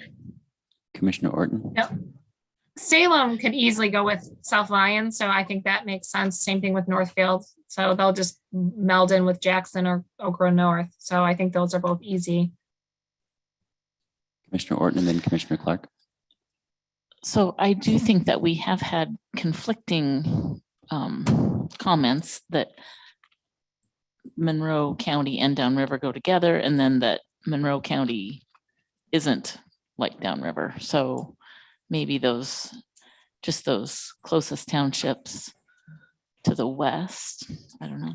What about picking up some of these and that make that come in like that? Are you suggesting taking off Monroe and going back to more of Washtenaw? Is that kind of the thought? I was saying just those western townships of Monroe County possibly could go off. Yeah, But I there's don't just know not how a much lot of people population is. there. Yeah, there's not a lot, but there is down in the big Temperance area, which is the one right at the border. They Like are. if he took off that and then went up that line, it would probably be about what he needs. Some of our comments. And those Commissioner are Clark pretty has- rural areas anyway, honestly. Commissioner Clark has a comment. Yeah, I was gonna say the same thing that Commissioner Orton did. Take off those 4 townships to the west. And then maybe that one heavily populated one where the arrow is now. I've read comments where the border people feel that their lives are different than the inland people. So maybe the solution's the southern border John? towns and let them. Hey, John. Oh, yeah, Go back in. Let me see the populations, please. yeah, let's look at them. Because what are we looking for? Bedford 32,000, Whiteford 4,500. And then, like you're saying, if you took these townships, that's pretty close to what you need population wise.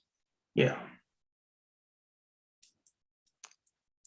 Well, I understand that that's a population wise, but that's one county on the border, and it doesn't seem to make much sense to me to cut that county up. They either leave it in or take it out. well, we've cut up other counties. Oh, I know, but If you, it doesn't make any sense to take off, 2 or 3 townships down in the southeast corner of the state. Well, Leaves a I think you'd- bad taste in my mouth. You'd be assigning them in with Albion and Hillsdale, because that's what's going to happen. They're going to move in with Albion and Hillsdale, which are honestly more similar communities to those areas. Because once you get pretty far, I'd say past Telegraph Road downriver, it gets really rural really quickly. So those are the more rural. I think they would be okay being in with Lenawee because Yeah, I they're do very too. similar communities. I do too, because there's more industrial going down I-75. Yeah. Yeah. Give me a minute.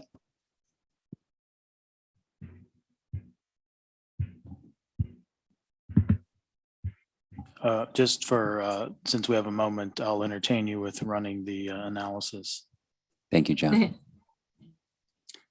Can we, So there are some discontinuities. I think we were aware of some of them. So this is something that was probably unintentional, but when we assigned all of Oakland County, this little piece is, I guess it's Fenton City in Oakland. So if we're looking at correcting this, you would probably just unassign that. And the other one here is there's a piece of Ionia, and I think we were aware of that. That's the township city split. And at the moment, because we selected Ann Arbor, we've got the standard discontiguities associated with the city of Ann Arbor. And I would say for the moment, since we may make changes in the Ann Arbor area, we probably don't want to correct that, but I would recommend correcting this here in District 3, which I think we, based on our previous work, we would assume this is not intentional. This is a small portion that was intended to be unassigned, I think. thank you, John. And because Commissioner Lett asked for some time to think, without objection, I'm going to ask John to just assign it away from the 3rd district, unassign it. Thank you. Hearing no objection. 36 people in Fenton. Thanks, John. Commissioner Lett, you have the floor Zoom when you're back ready. out for me and let me take a look, John.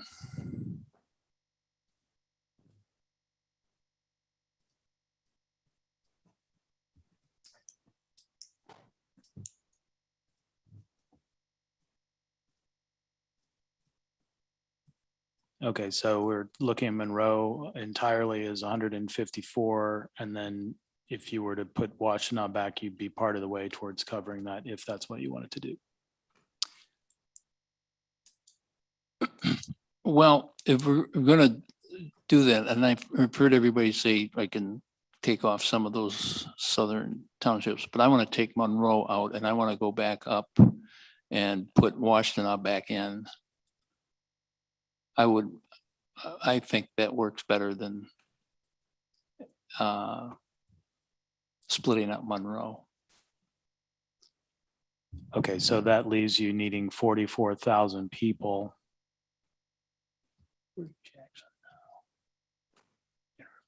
And your adjacent counties, you have Jackson, Lenawee, Monroe, and then an unassigned portion of Oakland, or you could address it with other districts that have been drawn.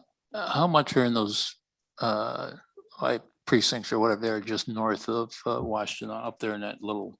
Okay, so starting here, you have South Lyon. So 11,000 and then 23, that's 30, 34. And then Milford would be 44, 51. So these two would get you about 2/3 of the way if you're looking at population. All right, let's put them in. Commissioner Lett, if you decided to go into the eastern part of the Jackson County, you would sort of keep the Waterloo State Recreation Area together, which was one of those things that we were asked to keep.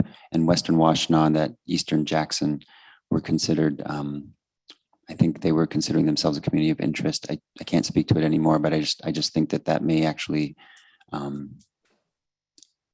be more similar interest rather than heading into the suburban areas of South Lyon.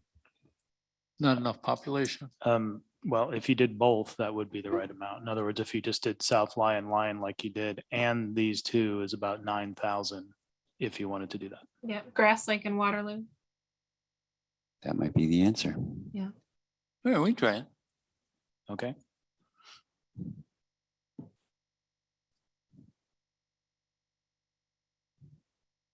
So that's 143 people off. Not too shabby. Well done, Commissioner Lett. Oh, let me look at the voting pattern. Sure.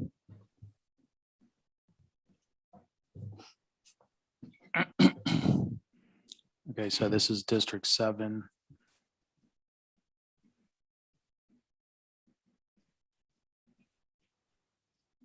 Okay, so District 7 is drawn as 62.5% for Biden, 37.5% for Trump, Clinton 60, Trump 40, Obama is 61, Romney 39, President 2012. Senate 2020 is 61 Peters, 39 James. Senate 18 is 63 Stabenow, 37 James. Senate 14 is Peters, 63, Land 37, and Stabenow 66. Hoekstra is 34. And then for governor, 65 Whitmer, 35 Schuette. Shower is 52, Snyder 48. And then for attorney general, Nessel 62, Leonard 38. Attorney general 14, Totten is 53, Schuette 47. Secretary of State 65, Benson 35, Lang. And then 2014 Secretary of State is 50 for Dillard, or 49.5, and 50.5 for Johnson. Thank you.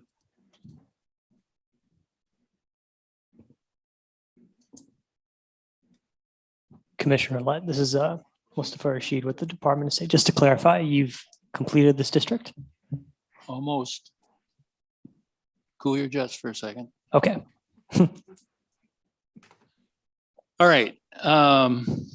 I am done. And the district clearly is not a competitive district. It is from the voting patterns, a Democratic district. From a demographic point of view, it's 71%, 71.43% non-Hispanic white, 9.67% non-Hispanic black. 20 Latino Hispanic is 5.25, Asian 7.88. So we have a good Asian population mix in this district, in this congressional district. I think that was important to keep together. It's a compact district. It is one that I think will be representative of the people in it.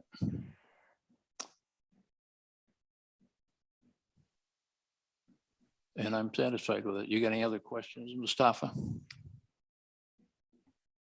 Were there any particular COIs that you felt were representative?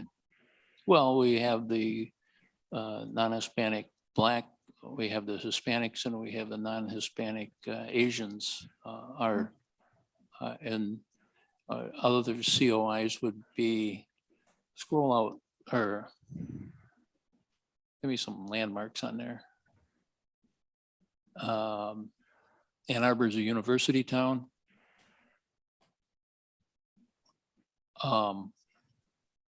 The other one that we included right at the end was the parks over on the west side of the district. We've also included some rural in the southwest part of the district.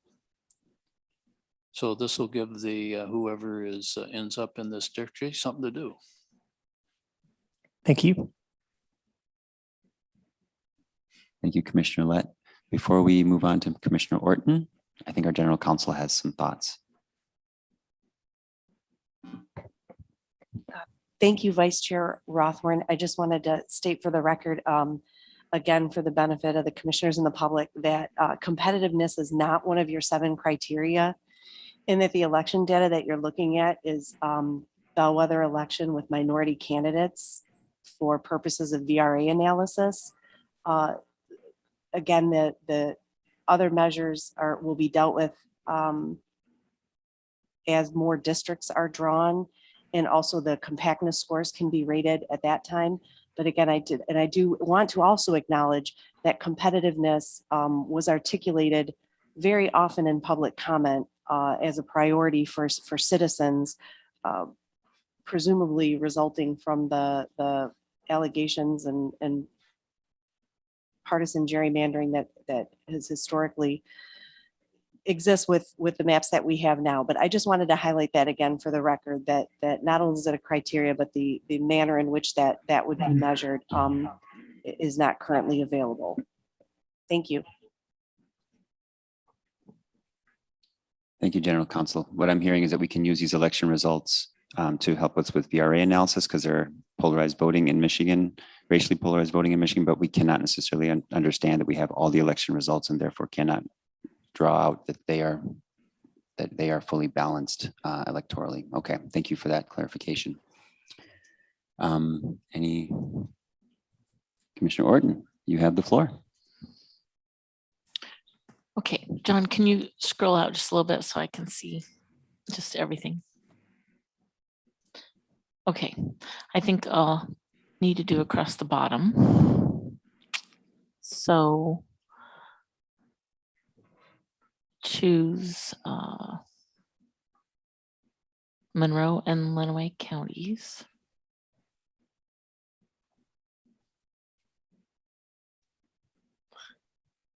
And Hillsdale and Branch.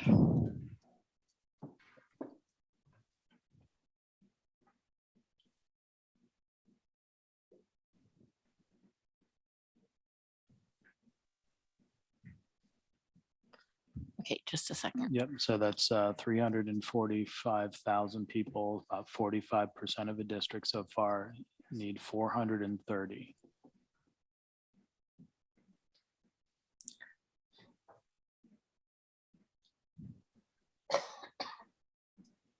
Okay, so I'd like other commissioner input on this. We can go all the way across the bottom, but then we've had several comments as well about including Jackson and possibly Calhoun County with Hillsdale Branch and those. So should I go Eid. up a little bit or should I go over? What do you think, Commissioner Eid? No, I think you got it on the money. I would take Jackson, the rest of Washtenaw, Calhoun, and then I think you'll still probably need some more people to get into St. Joseph and Cass. Okay, let's try that, John. The rest of Jackson and Calhoun. And for the rationale, just, yeah, that Jackson, Hillsdale, Lenawee was a service area that was recommended as a community of interest.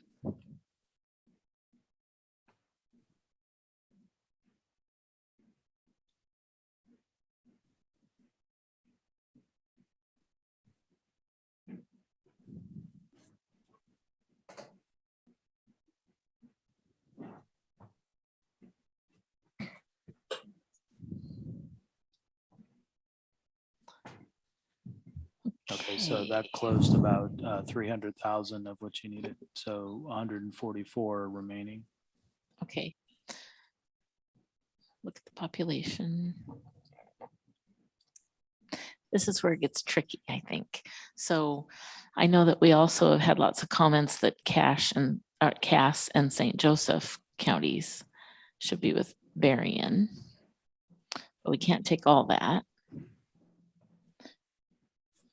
So take St. Joseph. Let's just see what this looks like. And Cass.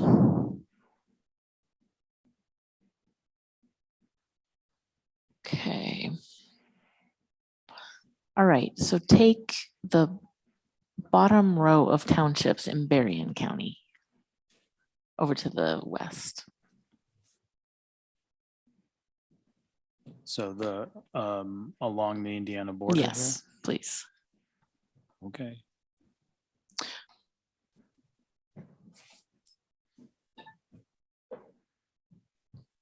All the way to New Buffalo. For now, yes, please.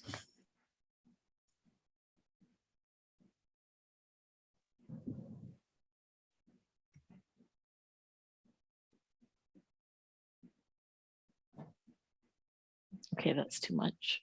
So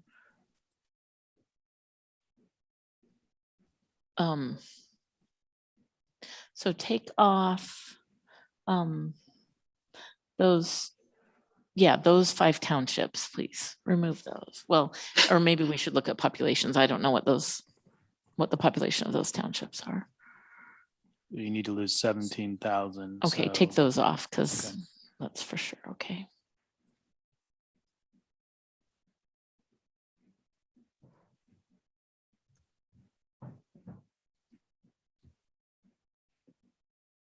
Okay, so now you're within 4,600. So Niles has got some substantial population here. And then Okay. these two are, Take off Buchanan Township. okay.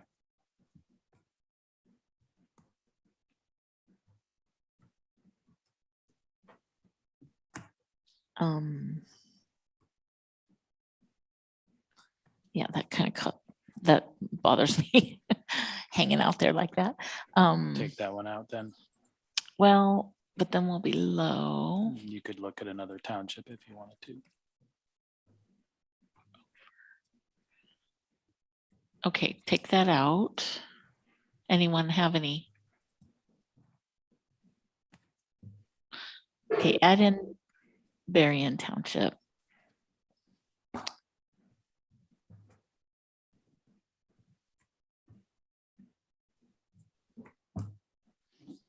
Okay,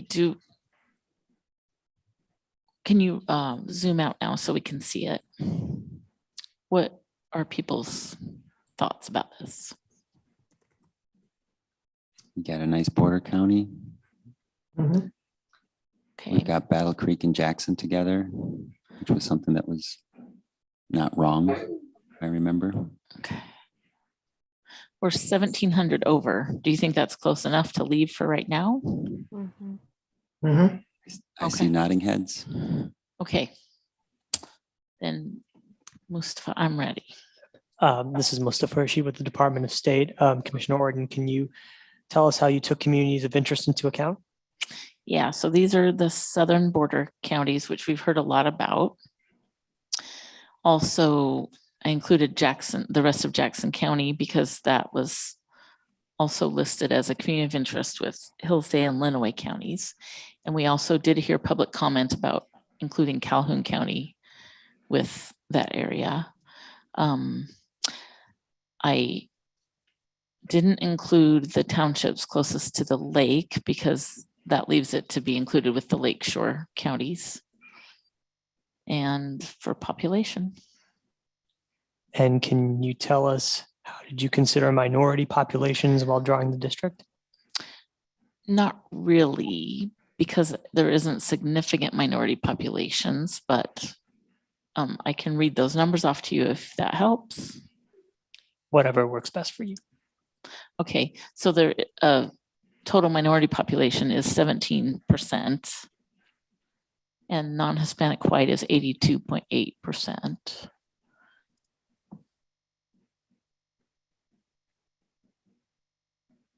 Is that good?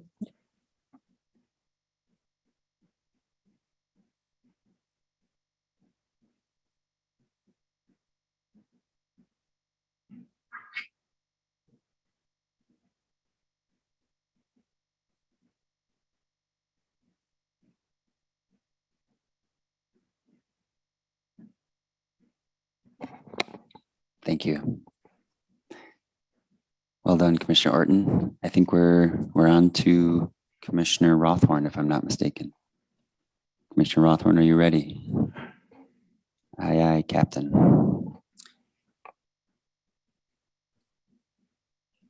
Yes, I would love, thank you, Commissioner Lett, would you chair? Excuse me, facilitate, thank you. Go ahead. Thank you. Commissioner Rothorn.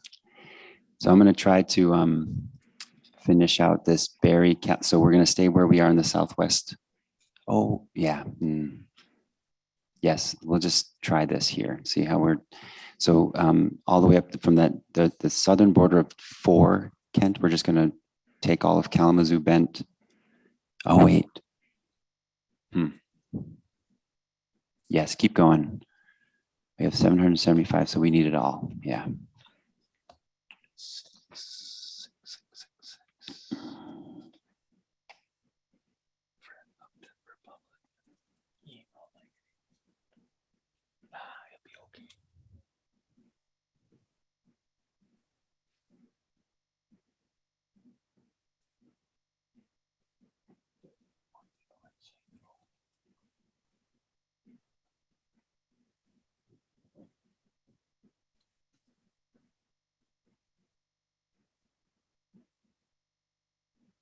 So you want Allegan and Berry as well? Yes, please.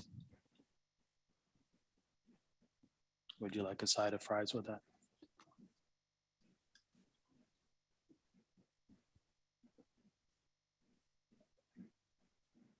So we're at 134 under, so we're going to head up the lake shore, please.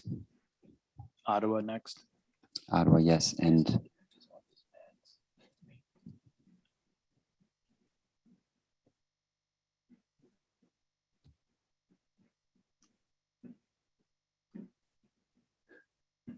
Okay. 71 over. A little bit over.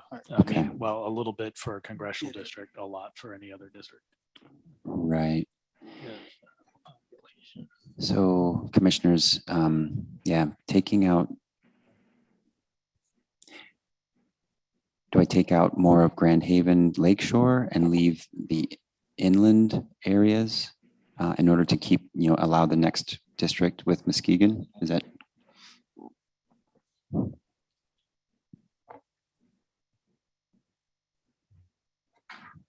Commissioner Witches. I was going to suggest a better way would, whoops, sorry, I'm not talking into the microphone. If you were to take what county is this? Hold on, I can't even see. Ottawa County, the bottom 6 townships, including Holland, take those and then work north, because if you take those 6, you're only short 15,000. So you can potentially mess around with some precincts in the area, and then we can worry about the lakeshore going north at that particular point. Okay, so I think we're removing the northern 6. Yes, please, John.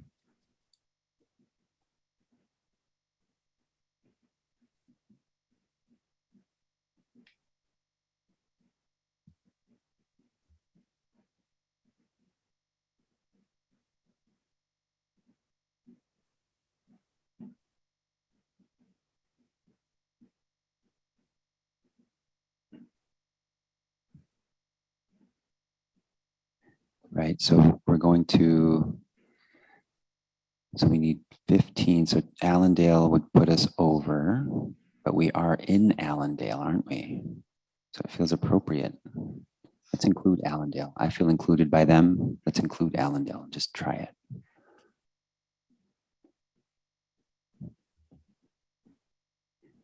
So we're 1 point, yeah, so it's too large. Yeah, so Port Sheldon and Olive, let's try it. Let's remove those. Yes, please, John. Thank you.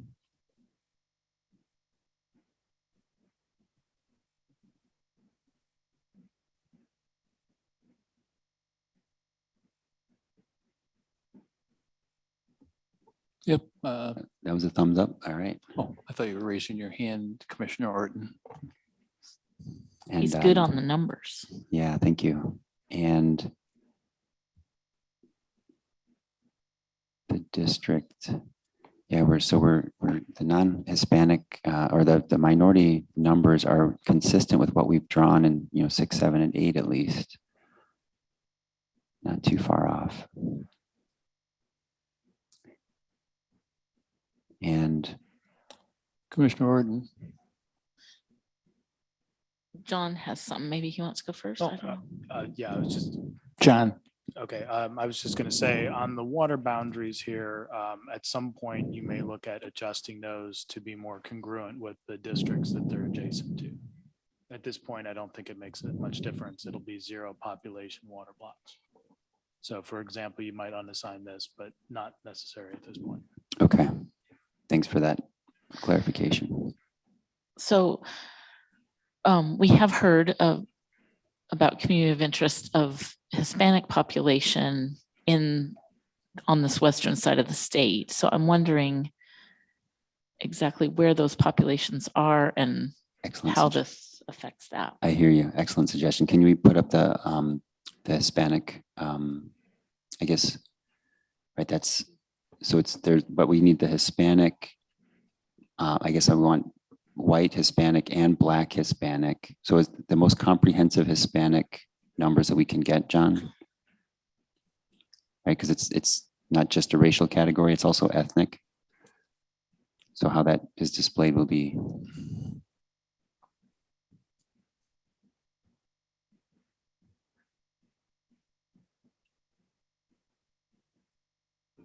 I guess what I'm asking you to do, John, for me is if you can have a total, a population total, and then Hispanic white and Hispanic Black. I think those are the three numbers that I would like to see, please.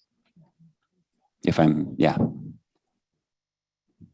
Okay, so you want to put those on as opposed to like doing like non-Hispanic white or something, which would be kind of the opposite of that. I see what you, yeah. So, yeah, so I am trying to distinguish. I should have done that. So I can put the numbers on, but what you're doing is I would have to do a calculation to add those two together. Okay. Which I don't know if this program has formula fields for calculations. Yeah, and what I'm hearing you say is I'm going to do the math, right? The difference between the population total and the non-Hispanic, Hispanic white is the potential Hispanic population. Is that what I'm hearing? Yeah, I'm just trying to figure out how do we see what, I think Cynthia's raising, yeah. That wouldn't be isolating only Hispanic, because if you did non-Hispanic white, You're very soft. Sorry, that wouldn't be isolating the Hispanic only. It would just be looking at the non-Hispanic white. So there'd be other minority groups included in the inverse of that. Right. So how do we, what do you have a suggestion on how to get that number? Well, I think that there was there's an A and a C, and I don't have Kim Brace here to describe how these are calculated, but one is more inclusive than the other. So I think the A is alone and the C, it might be in combination.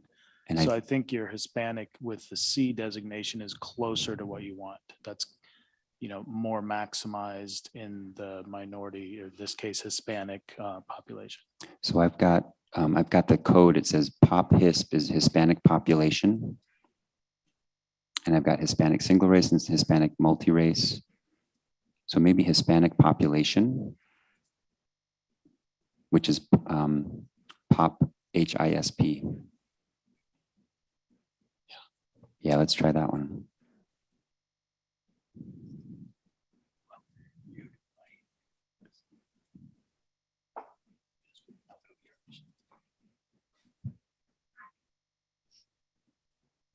Somebody will jump us.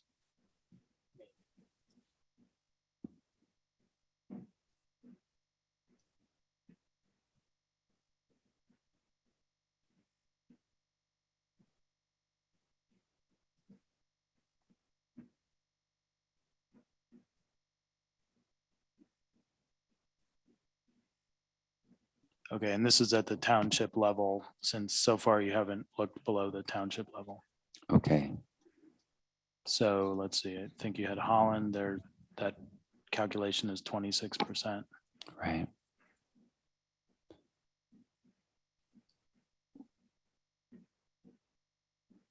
And so we've diluted that voice quite a bit in this district, but it is a large district, a congressional district. I'm not sure in what sense.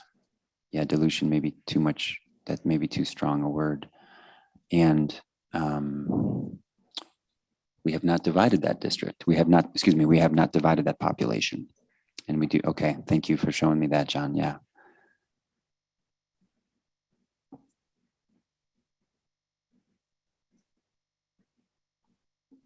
And in the Grand Rapids area, yeah, but that's a good district. So I think at this point, we've got a reasonable, okay, Allegan and Eaton. So, sorry, it resizes when I zoom. So let me hold the zoom for a moment. Thanks. So Ottawa is the area where you were focusing on before. Correct. Yep. And I think what we saw was in the Holland area, we didn't break up the community there, that the Hispanic community, that we've got them together So at this point, it's we've got the right population number. We haven't broken up the Hispanic community with this district. And we've got a southern shoreline. Let's look at the voting. Let's see if we've got like that, what the crossover votes might be for this community, the Spanish community. Hispanic, I should say, sorry. Okay, so the political information here is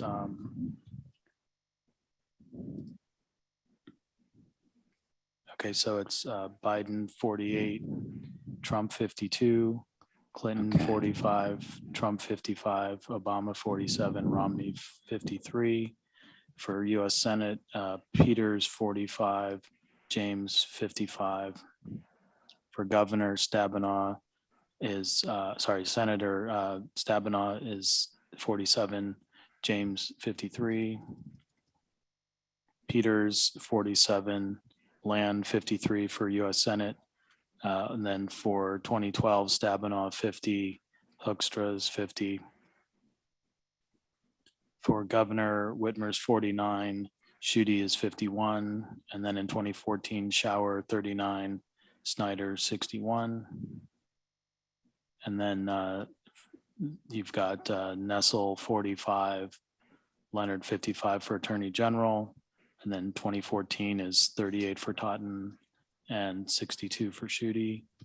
Secretary of State Benson is 48 and Lang is 52. And then Secretary of State 14 is 36 for Dillard and 64 for Johnson. Okay, thanks, John. This is one of those districts I would love to flag for VRA analysis with Bruce to make sure that, you know, that again, because we're looking at a Hispanic community and recognizing those votes, what that means, like if there is potential crossover or if it is a balanced district and therefore not crossover. But I think I'm done and I'm wondering if I have questions to answer. Just any other community of interest that you didn't mention? There is the shoreline. I do think because we have the New Buffalo all the way up to, it's not quite Grand Haven at the northern edge, but we do have a nice shoreline. It's not only shoreline, which up to Holland. But that's reflected in the voting patterns that we do have a more balanced Republican and Democratic outcomes. So just the shoreline community. Thank you. Thank you. Commissioner Lett, thank you very much. Commissioner Eid, you have the floor. Yeah, I just, I don't think we're going to be able to make every district competitive just because of how the population, works out. So I think we should just keep that in mind too, because I mean, those Detroit districts aren't competitive. I think it would be hard to make, one here. It's doable. Would it be hard to make it more competitive than what we're doing now? But agreed. I think that's where we need the analysis with the whole map, wherever we come up with, right? Like how we've been talking about. And then once we get that, we can do that analysis. Yeah, that's what I was hearing from our general counsel. I think these are VRA, for the purposes of VRA, they give us racially polarized voting data, but they don't give us the whole, so we can't actually understand that balance or not. General counsel, please. Yes, thank you, Vice Chair Rothhorn. That's correct. So the partisan fairness measure that is a criteria under the Constitution would be measured off the statewide maps, and competitiveness is not a constitutional criteria. Thank you. We are humming along, fellow commissioners. We have 9 out of 13 districts, congressional districts done, and we have about a little over 45 minutes left. I believe the next person to draw is Commissioner Chair Zatella. Yeah, take it away. All right, so we're going to go over Genesee Lapeer, which is the eastern side of the state. And I'm just going to kind of take what we have here and go from there. So I want you to put Genesee and Lapeer together and then take what's left in Oakland and let's see where we're at number wise. And I would love it if you would change that color too so we can see it. I was already on it.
Okay, so that's 171,000 over with all of Oakland, Lapeer, sorry, all of the remaining Oakland, Lapeer, Yep. and Genesee. So how much is in Lapeer again? Is Lapeer like 88? Yes. Okay, so we're gonna have to take off Lapeer.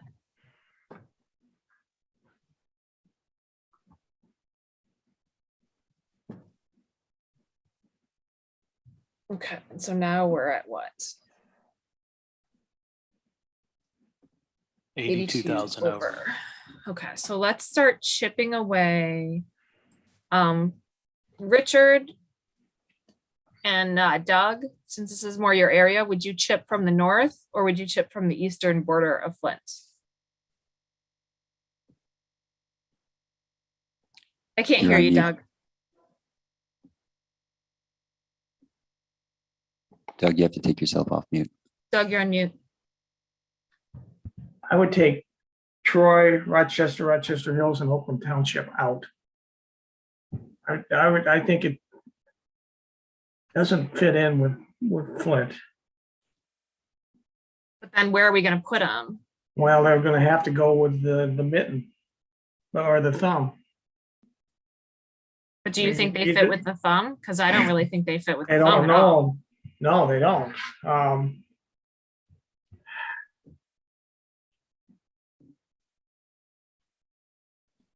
But if you took them out, what would your population be?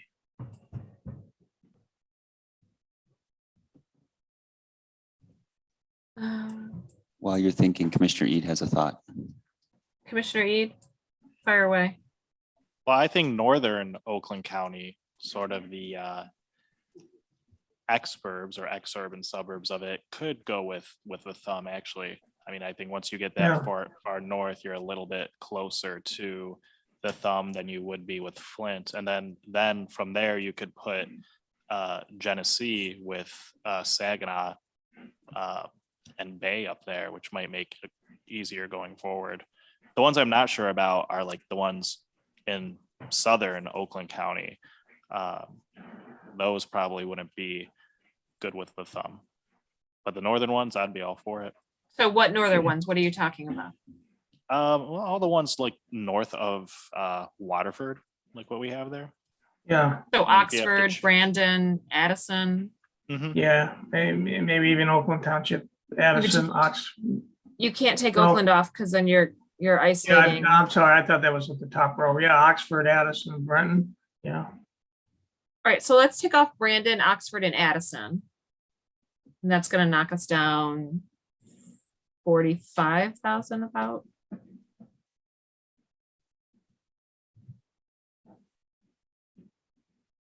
So we need 38 less.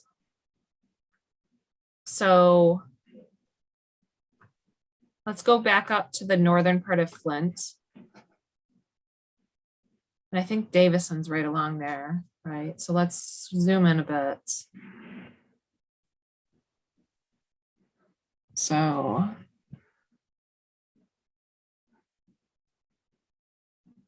do you feel that Davison associates more with Flint or with Lapeer? I sort of associate it with Lapeer, but is anyone from that region want to weigh in? I think Davison associates more with Flint. Okay. We don't have anyone in the room here. Oh, Commissioner Eid. Well, I'm not from the region, but I think one of the things we heard was that Flint wanted to be more with that lakeshore, or not lakeshore, but watershed area up there going north instead of with the suburbs of Metro Detroit. Yeah, I would agree.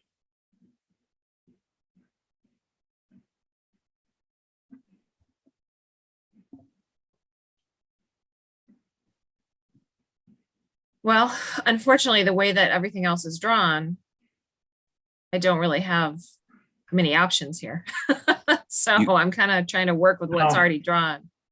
You could deselect Genesee and just try to go up to Lapeer and see if I that do thumb- not think Rochester Hills goes with Lapeer at all, at all. Okay. No, I don't either. I don't think it goes with Flint either. It's got to go somewhere. Yeah, I realize that, yeah. I agree, but I think maybe just try it and see if we can make up that populate. Maybe we reconfigure 3 and 6 later down the line to make up for it. Try what? I don't understand what you're asking me to try. Well, I think what Commissioner Rothorn said could work. If you take off Genesee and go up to the thumb area. That's not going to work. There's just not going to be enough population. And I'm going to end up grabbing all of Lapeer and Sanilac and Huron. And those are very different from anywhere in Metro Detroit region, even the northern suburbs. So 610. So what am I looking for? 38, 610, 23. Can you give me the values on the top 4 townships going across? Like, what does that come out to? The top 4 of Genesee County? Yep, Vienna, Forest, Montrose. Okay, so 77, Yeah. 20, 23, 30, 34. 34. A little over 34, you're close. Why don't we take those off?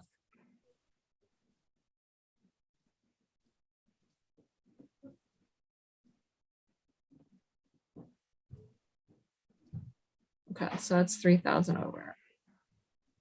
You're still within that range of 0.5%. Yeah.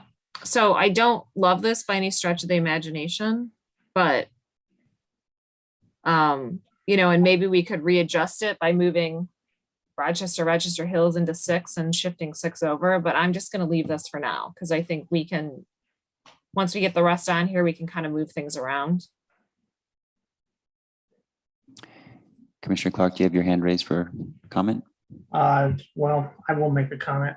Yeah, the last comment you just made, I think would be more appropriate because Rochester and Troy are more associated with the communities to the east of them than they are. And then if you shifted 6, then I think you'd be okay. Oh, well, why don't we try that then? So let's take that 3 townships there, the partial, and then I think it's Rochester and Troy. No, Oakland, Rochester, and Troy. Let's take those 3. And let's move. Well, you got Rochester Hills and Rochester. You got Yeah. Yeah. Yep. So put those 3. In Troy. Actually, do you want to do Oakland too or leave Oakland? I'd prefer to do Oakland as well. At Okay, least so at least the southern half of Oakland. okay, so let's just do those 3, including that portion of Troy, and we'll move it over to 6, and then we'll see kind of what we need to do to 6 to balance it. Yeah, 6 would have to probably move east. So then 6 is down by 6 is Over by 100. Can you take off the top 3, Rebecca? What does the that top. mean? Yeah, the top 3 on the eastern side. Yeah. Or 6, yeah. Yeah, take off those top 3. I didn't think there was a ton of population there, but let's. No, but I mean, just let's see what we can do. Feel nicer shape as well. And you might consider that, right, the St. Clair area, if you want to take away from the shoreline, you might build a little bit more of a shoreline. That's where I was shoreline. going to go next. So let's get that little blurb. I think it's like Morris up there. Yeah. Farther north, there was a little town that's crossed. Yeah, there we go, right there. Let's get rid of that. All right, so 6 is That's now. right, Memphis. Yeah, Memphis. I knew it started with an M. I couldn't remember what it was. All right, so can I see the population numbers in these areas so I can kind of see what we have for the township level? Because I suspect if we take off New Baltimore region, we might be good. So Chesterfield, New Baltimore, Lenox, let's take those off.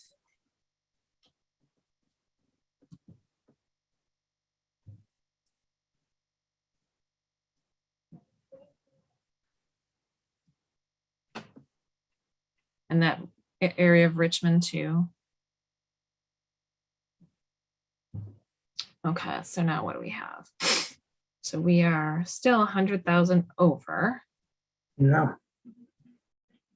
So you're up in the area that's more rural, but there's not a whole lot you can do, yeah. Yeah, we could do Macomb and Ray, take those off. Yeah. And Rebecca, remember, if you do decide to go down the shoreline, instead of taking Macomb and Ray, you can go down the shoreline where there's population, and you will have that St. Clair the district that we drew as a Senate district would be reflected also in this, this idea of a shoreline district right around St. Clair Shores. I see it. So what is 6 at right now, population wise? I'm not seeing it. Oh, there we go. 5,000 over. Okay. All right. So let's turn the attention back to, is that township on the very corner right there? Is that near Romeo? Is that a low population or is that pretty high? Oh yeah. Okay. Let's leave that alone. Washington Township? Yeah, let's leave that alone. That's 28,000. Yeah. All right, so let's go back to 10 and see where we can pick up population in 10 to balance that baby out. All right, so let's pick up. So that's one of the things you could do is on Oakland Township, keep the southern part of it and move the northern part of it up into the unassigned area. Okay, so you're suggesting splitting Oakland by precinct? Correct. Okay, let's do that. About a half C. Yeah. Because all the growth is down the south and associated with Rochester Hills area, and the north is more rural.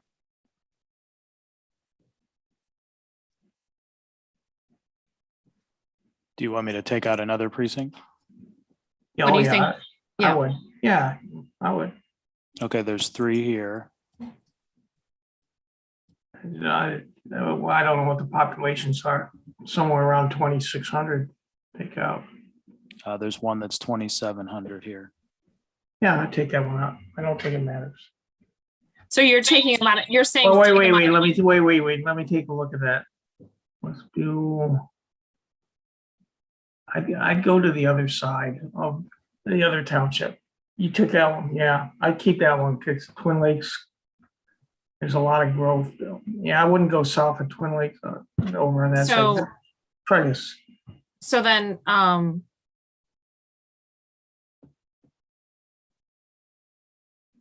with a 1977 population. wait for it to adjust. Yeah, I took both of those. So that takes your District 6 within 1,000 people. So let's put those into 10. Yeah.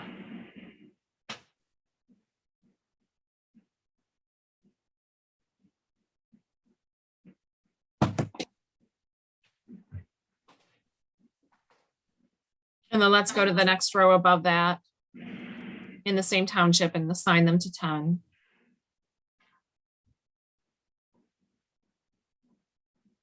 Okay, so that was the balance of Oakland County. Yeah. And so Lapeer is how much? I think it's 88.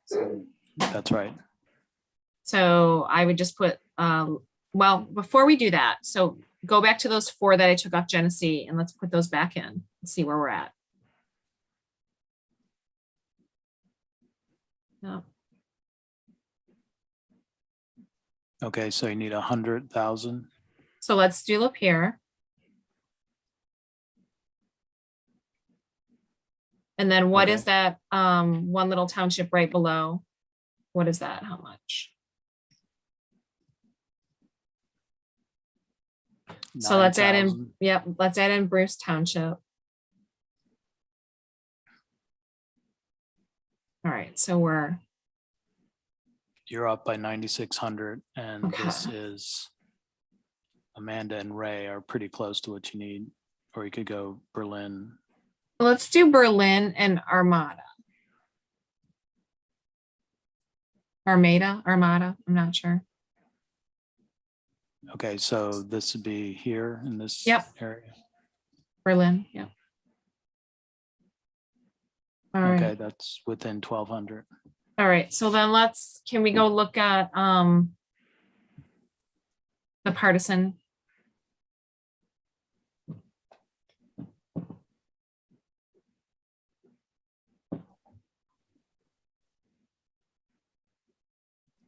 Okay. Okay, so the District 10 as drawn is 46 for Biden, 54 for Trump.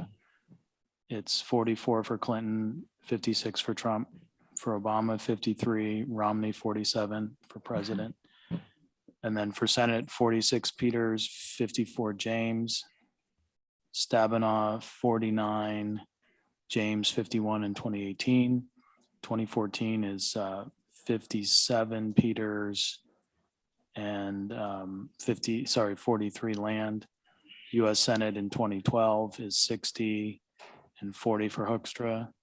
For Governor, 51 for Whitmer, 49 for Schuette. 2014 is 48 for Shower, 52 for Snyder. Nessel is Nessel is 47 and Leonard is 53. For Attorney General, 45 for Totten, 55 for Schuette. For Secretary of State, Benson, 51, Lang, 49, and then Dillard, 43, and Johnson, 57. Okay. And All right, what's 6 look like now? Population wise, or you want to look at the election data? Yeah, the election data. Okay, for District 6. Biden 49, Trump 51, Clinton 46, Trump 54, Obama 51, Romney 49, Peters 49, James 51, Stabenow 52, James 48, Peters 55, Land 45, and for Senate for Stabenow is 59, Hoekstra is 41, and then for Governor it's 52 Whitmer, 48 Schuette, Shower is 42, Snyder 58, Attorney General 49, Leonard for Nessel 51 for Leonard. Then for Attorney General 2014, Totten is 42 and Schuette is 58. For Secretary of State, Benson 53, Lang 47, and then 2014, Dillard 38 and Johnson 62.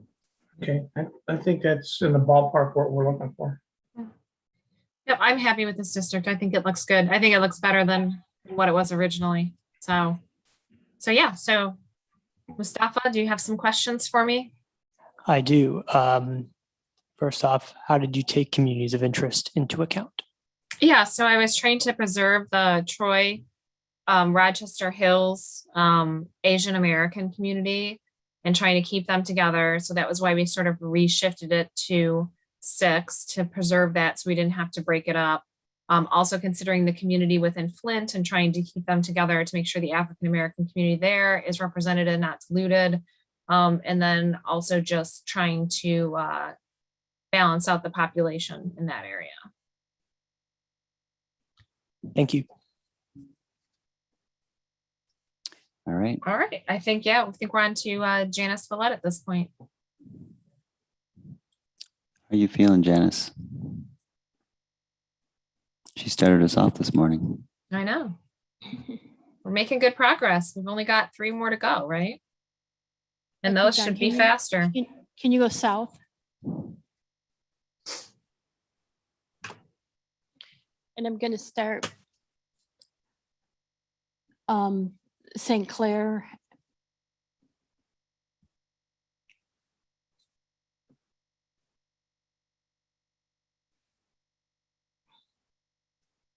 So all of St. Clair, except for this one township? Yes.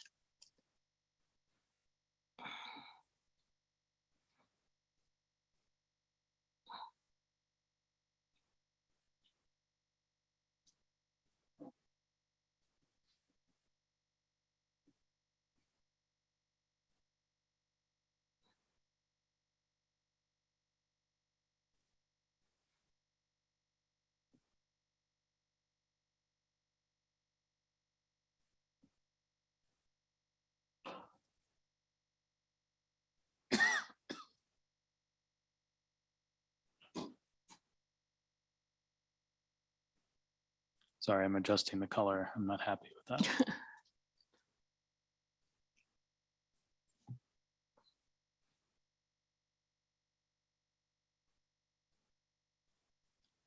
Okay, well, it'll just be light for a little bit. Okay, and then you want the balance of Macomb? Yes.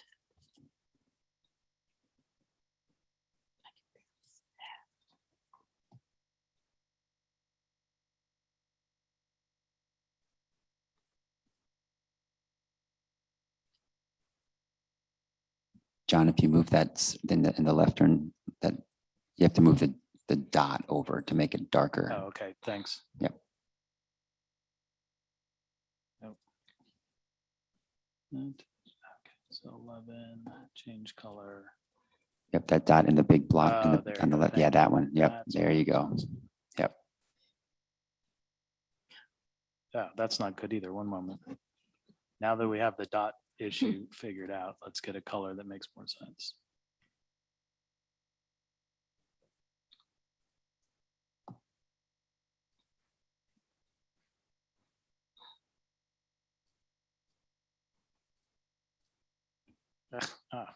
What?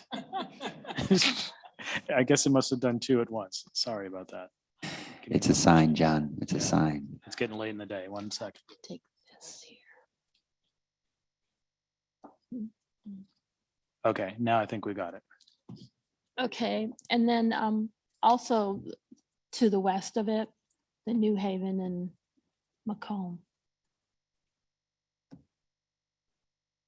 Okay, so that takes you up to 330,000-ish. And then let's go north.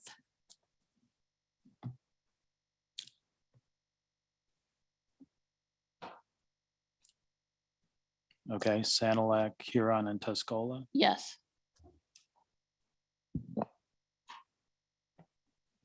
Okay, you need 318.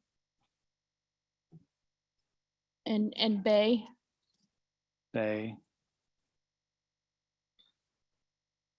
You want Saginaw, Yes. and then you'll be pretty close. So you need 24,000.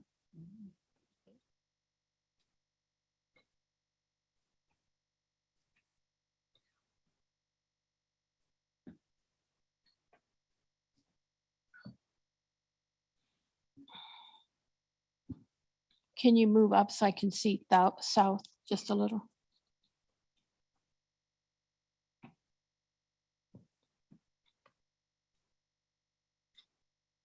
Ingersoll put me over on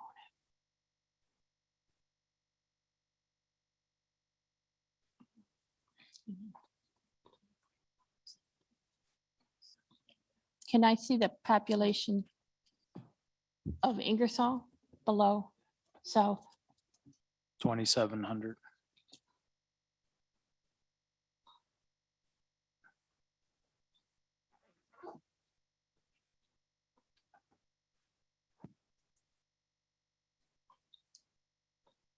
Okay, so I'll take Ingersoll and Mount Hadley.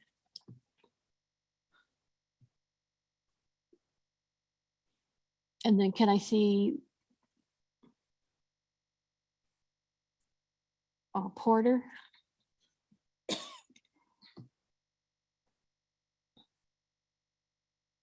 You still need 18,000. Okay, so what's south of that?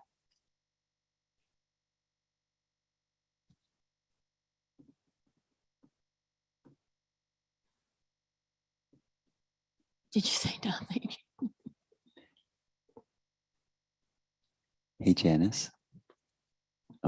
I'm thinking about what if you, right, I'm thinking about how the thumb is pretty rural. And then if we kept the Tri-Cities together, you might get a nice Democratic Republican mix. If you tried to take off some of the northern part of Bay County Okay, are you, and to get into Midland. And that's all I'm thinking about is that there may be a nice balanced district in terms of partisan. I don't know, right? Because we don't have the election results to confirm it, but that's that. But it also would keep that Tri-City. okay, so yeah. I guess I don't understand. Are you saying put Midland in and take something out? Correct. That's what I was, yep. I wanted to explore removing the northern part of your district above north of Bay County Okay, well then let's put Midland in. So for the moment, you want the entire county in and then adjust? Yes. Okay, so now you would take 50,000 out. So you would have Bay, Midland, and Saginaw are on the edge. And what I'm thinking of is, the northern parts of Bay and Midland, to remove that and then keep going. Commissioner Eden? Yeah, I still I'm pretty uncomfortable with Flint not being included with the Saginaw and Bay area. Now, I just,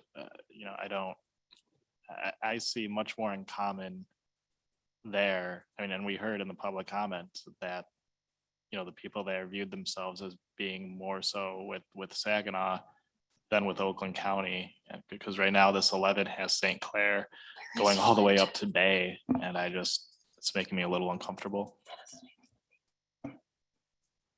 Okay, we may have to get to an alternative district at this point. Yeah, and I see. So Chair Zatella?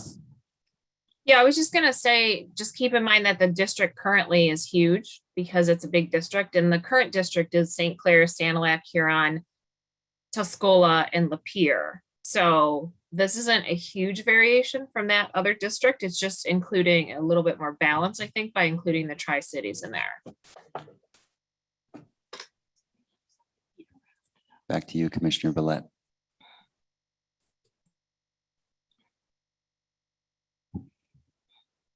So the three counties here, you were talking about possibly taking some population off of Bay, Midland, or Saginaw.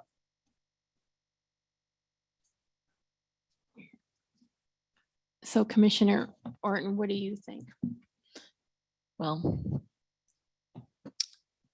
I don't know if there'd be enough population, but I think shipping out around, if you're wanting to keep the Tri-City area. So are you thinking taking this on? Yeah, north of the word Bay there and north of those townships that are around the city of Midland, but I don't know if there's enough population. Yeah, they're pretty sparsely populated up here, but if you took out part of Midland and Bay, you'd get closer to where you're looking to go. Or you've also got potentially the outer townships of Saginaw County. So can we take the western 4 townships? The western 8 of Midland? Yes. Okay. Sorry.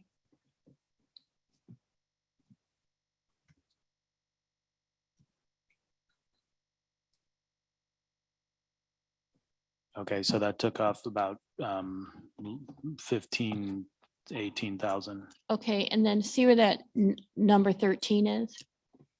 Across west and north.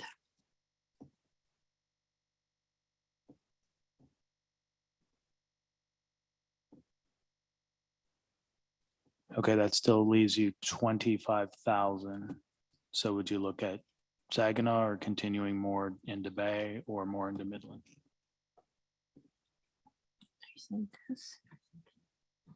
All the way from here down. Can you move west?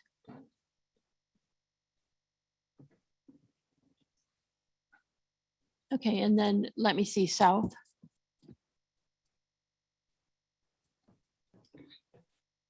So the Lakefield. Okay, so I was just zooming in on this. So these are all fairly sparsely populated. So you're contemplating looking at taking out areas of Saginaw County. Is that what you're looking at? Taking out all of Saginaw? No, portions of the townships of Saginaw County here. Oh yeah, just the western. Okay. So these 6 that I'm indicating? Yes. Okay, you still need 17,000. So again, there's more townships here, or you also have Midland and Bay if you want to look at those. Okay, so what am I over still? Over by 17,000. And what's the population of those, the Hemlock and above? Sorry, I didn't see Hemlock. I didn't either now. Okay, thank you. Well, I'm talking like Richard and. Yeah, see, I see. Commissioner Weiss? Griffin, Yeah. get off. So we're talking. Okay, Richland, Jonesville. Looks like Commissioner Weiss has his microphone on. I was just gonna suggest maybe taking out Swan Creek, James, Spalding, and going down to see where that gets us. Taking out those 6, I guess it is, or 7, because of the way the boundaries look. Yes, right in there, and then going right. You're talking about Swan Yeah, Creek. Swan Creek, James, Spalding, and see where we get with that.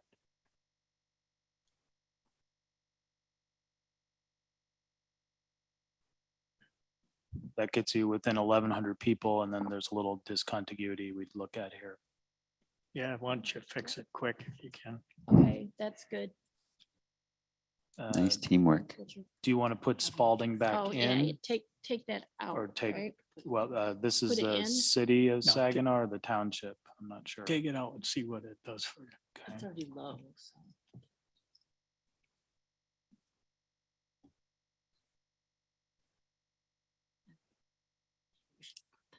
No, put it back in and then the area that's not assigned in also. Right? Yep, and then that square above it. Okay, so put this into the district, which will give you population.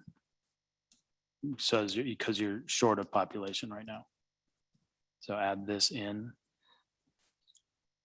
which will probably be all the way down here as well. Wow. Yeah, that was basically the whole Oh, but I guess township pretty but much. this is weird, isn't it? You're looking good, So that's Janice. the whole township. So shall I undo that and look for something else or keep And that? you're within that 0.5% though, Janice. It looks good. It updated.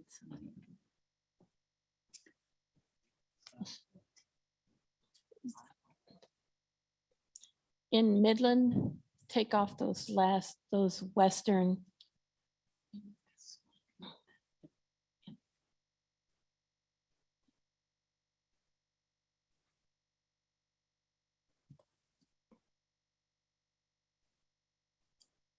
Start with Jonesfield.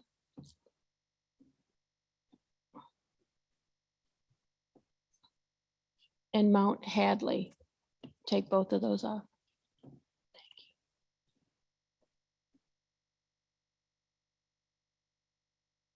Okay, that's 556. Okay, I'm good there.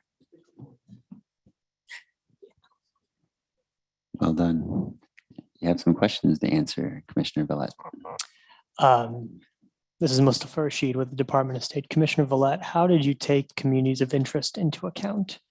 Well, on the eastern side, I did like the Shore and the Thumb as a community of interest.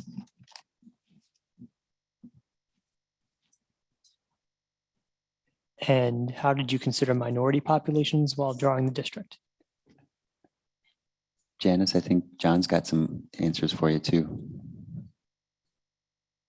It's our old friend Memphis. I'm sorry, what, John? It's Oh. our old friend Memphis. We inadvertently unassigned it. Oh, well, So shall I include that in the district you're drawing here, 11?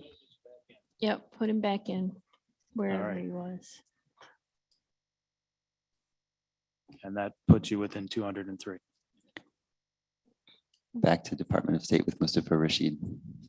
Just following up on the consideration of minority populations in the district? So you live there.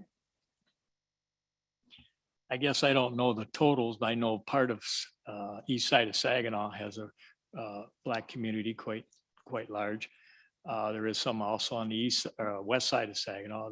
Midland, I'm not 100% sure. In Bay City, I'm not that sure as far as population.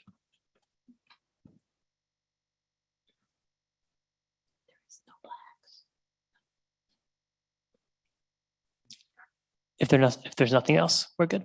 Thank you. Can Thanks we very look at much. the voting, please? There was a request to look at the voting, the election results, please. Thank you so much. Okay, for District 11, so it's 40% for Biden, 60% for Trump, 39 for Clinton, 60 for Trump, 48 for Obama, or sorry, 49 for Obama, 51 for Romney. In the US Senate, 42 for Peters, 58 for James.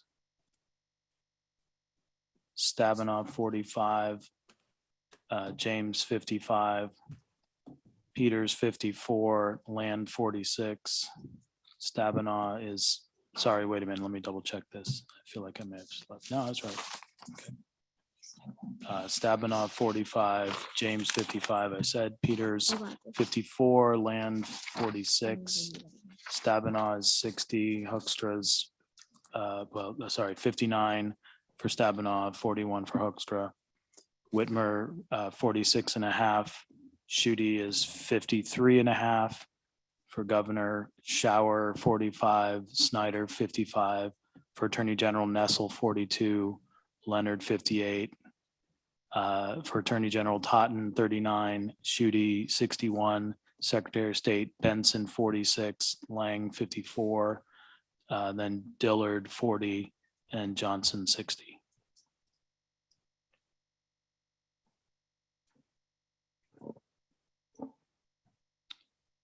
Thank you very All right. much. Yep, it would be going to Commissioner Weiss at this point. Mr. Vice Chair, could I make a comment? Yes, please. And we are at 7:45. So it's almost time to finish mapping. Okay, quick. I support what Commissioner Ede said about Flint being with Saginaw and Bay City and Midland. And I would probably go that way, but I think it gives us a real population problem up in the thumb. And so I think we're probably better off with the way we configured District 11 and 10. Well, I just want to make that point. Thank you. Yeah, we may have to redraw it because we do have a substantial Black population, as Commissioner Weiss noted, and not a very strong voter crossover vote. But at this point, it is, Commissioner E, do you have something? Or, sorry, John. I was just going to say, if you intend to draw the last district, it's a 2-for-1. So whatever you draw, whatever's left would potentially be a final district. And I do believe that Commissioner Orton may have a suggestion here for us, but Commissioner Ede. Yeah, we'll have to re-examine this, I think, when we come back, but I don't think there's a population issue. I think if you do the Genesee, Saginaw, Bay, Summit, Midland, you can then just put Lapeer and those northern Oakland County districts, those northern Oakland County townships in 11, and the population would balance out. It's not ideal for northern Oakland County, but I think it's a lot more equitable for Genesee. Thanks, Commissioner Ede. So it is to Commissioner Weiss, as was said, but I do believe that Commissioner Orton has a thought. If I can just say two thoughts. I think these in particular 10 and 11 might be districts that we want to offer a alternate map for. And I think we should just finish. Do we have a hard stop at 8, or can we have a couple more minutes? Because like he said, it's a 2-for-1. It seems like a 2-for-1. Seems like we should go for it, right? I see quickly. Lively. Ooh, we've Draw got some. quickly. Let's do it. And I do believe, Commissioner Weiss, you are up. Pencils and erasers out, correct? I think we can make this quick. John, take me to the Upper Peninsula and put it all in place. All right, I can do that. That won't take you very long. Do we need an eraser? No No erasers needed. No erasers needed. Duly noted. Just colored pencils.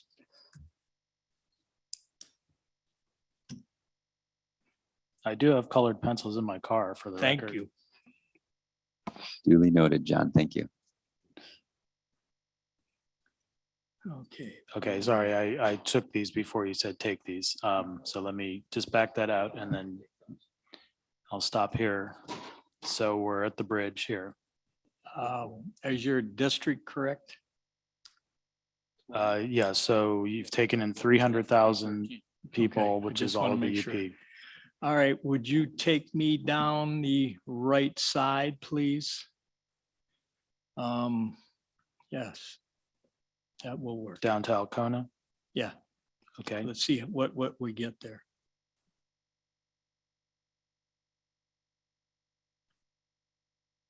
okay, so that was about 50,000 people.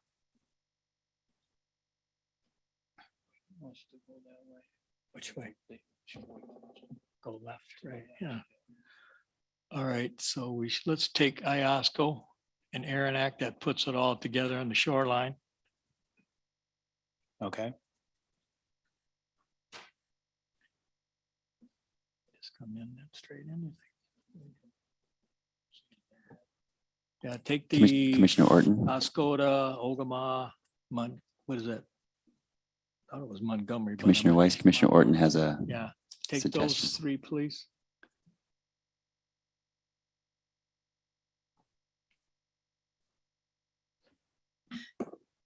So I think you'll probably get there, but just don't forget that community of interest of those 6 counties that are kind of in the center.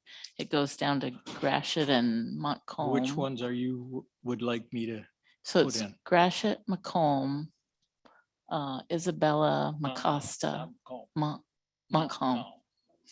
Sorry, I can't read this. Osceola and Claire were the. So you want to come right down Gladwin, rest of Midland? those. All right, John, Gladwin and the rest of Midland, please.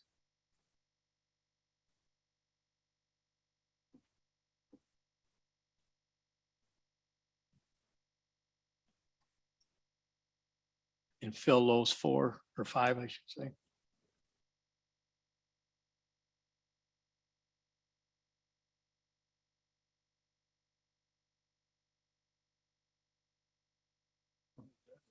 I don't know.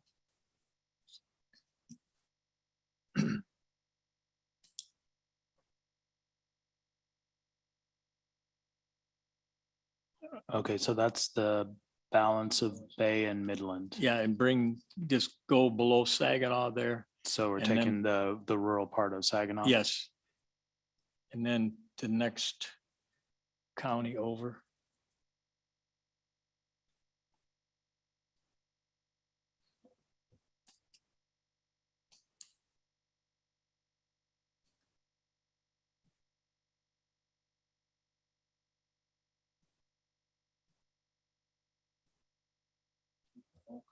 Yep, Olive Gratiot.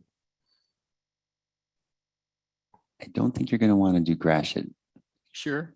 I'm not sure, but I thought you were looking at putting these 6 in Is it? one group. Is it part of the thing? Okay, I apologize. Cynthia, what the other ones? Macomb? Montcalm. And Isabella. And then Claire.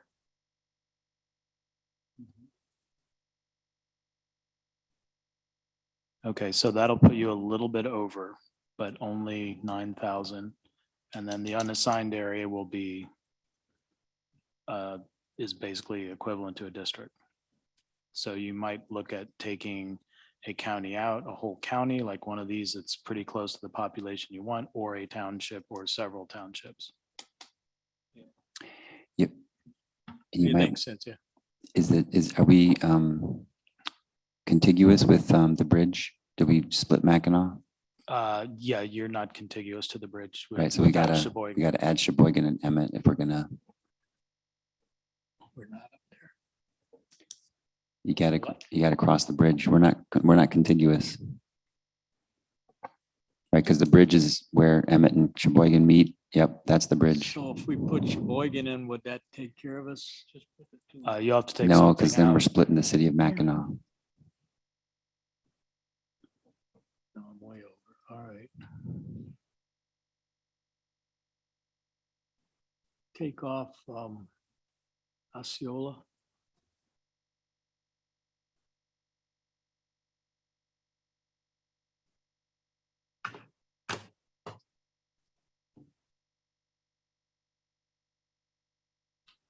Okay, 12,000 off.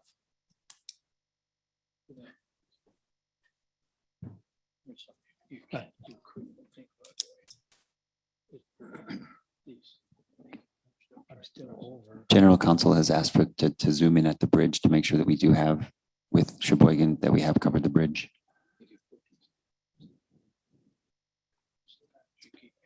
Sure. Oh, very narrow. Look at that. We just got it. See what I'm saying? The one I take them across the top there. But I'm over right now. Well, yeah, you're gonna have to take some off. Yeah. Thank you, Mr. Morgan. Where are you? I guess I'm up at what do you think, Cynthia? Give me a hand here. I got a hand with Chair Kellum, Chair Zatella.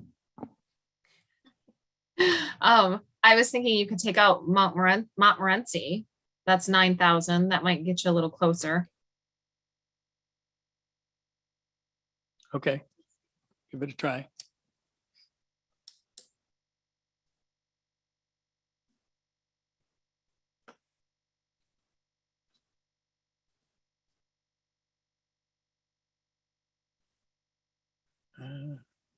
Guess I don't think that's too bad. What do you think, Cynthia? Give me a shot. Well, maybe this is another area that we want to do an alternate thing, but I'm just Yes. wondering, this could be very unpopular, I don't know, but what if we came down across the bridge and just made it straight across? We heard the one, what? Now, Oh, that's how it is now. I think so. What do you think, Can you say it louder, Dustin? We Isn't can that how hear it you. is now? It just You're talking about coming all the way down far enough to get the population. Yeah, and just straight across. We did have, I don't remember how many comments we had for one way or the other, but I do remember the one man that said, you just take the knuckles up. I thought that was clever. There were equally a number that split it down left and east and west. Yeah. And I'll tell you right now, I'm advocating for east-west split.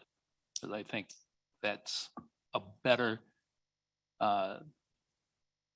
congressional district division than what is there now. All right, Cynthia, tell me which one you think was what you were talking about. I'm not 100% sure what you were talking about.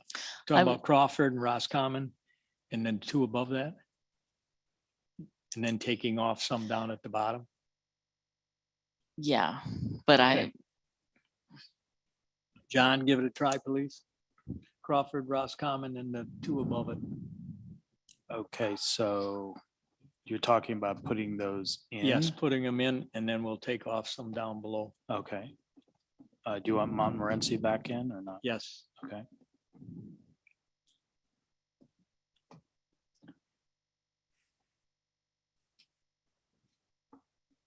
Commissioner Orton. So I will acknowledge if we did, Commissioner Weiss, I was talking about all the way across. Oh, okay. Straight line going all the way across. However, if we do that, I think the arguments against that is then we break up the shoreline. Right. It's not a shoreline Yeah. thing. So population wise, it would work, but So we're 12,000 over yet. Right, we're 12,000 over, but I just put Montmorency back. So this is where we were before we took Montmorency out. Yeah, all right. Give me just a second here.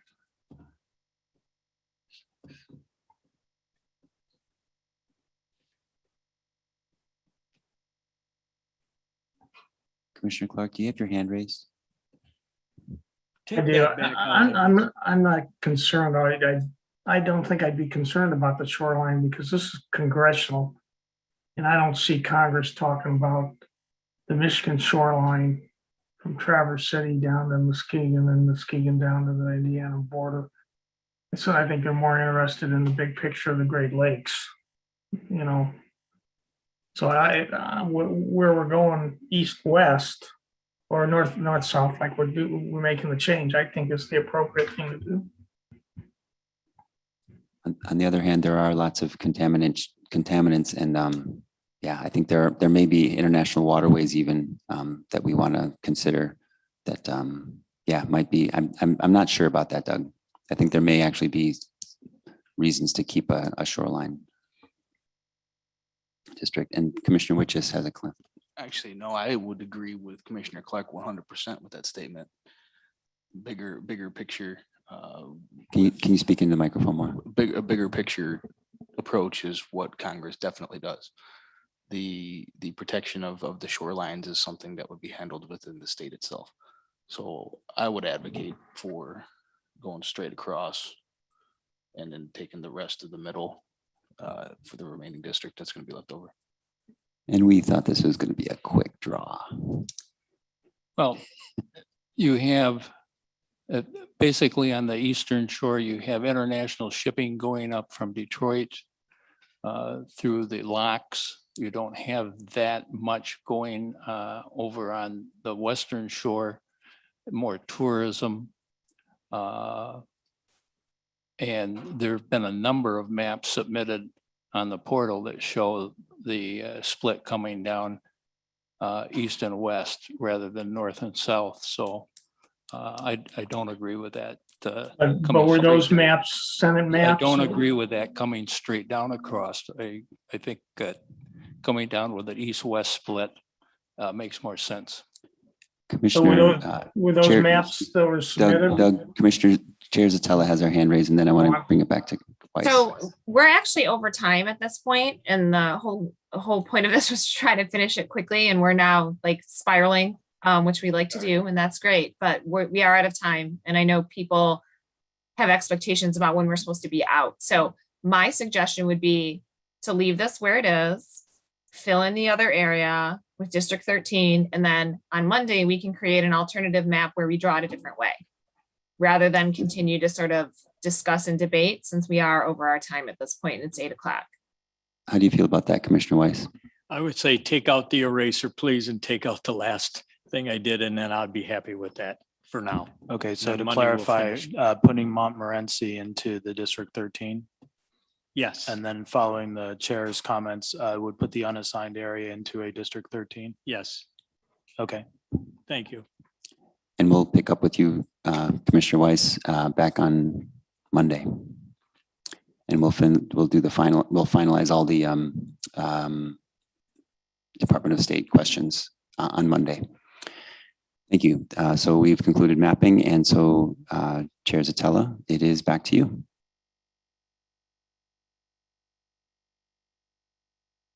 You're on mute. Figures I would be on mute. Okay, so we don't have any meeting minutes to approve, so we're going to move on to staff reports. I believe our Executive Director Hammersmith has a staff report today, so without objection, we will hear from Executive Director Hammersmith. Please proceed, Ms. Hammersmith.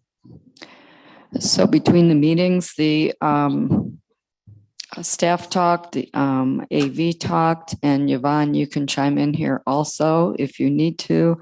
But tentatively, what was proposed was Monday, we could run 10 to 6, Tuesdays 9 to 6, and Wednesday 9 to 5 in Lansing next week. And then Friday, put in, if we can keep the AV equipment there on Thursday when we're not in session there, and go to Friday and add a 9 to 6 or a 10 to 6. That would give an additional 12 to 13 hours of mapping time next week. Edward was also checking to see if on the upcoming Thursdays we could add 10 to 12. So again, that would be 2 extra hours each week. However, also next week, we need the local council committee to meet.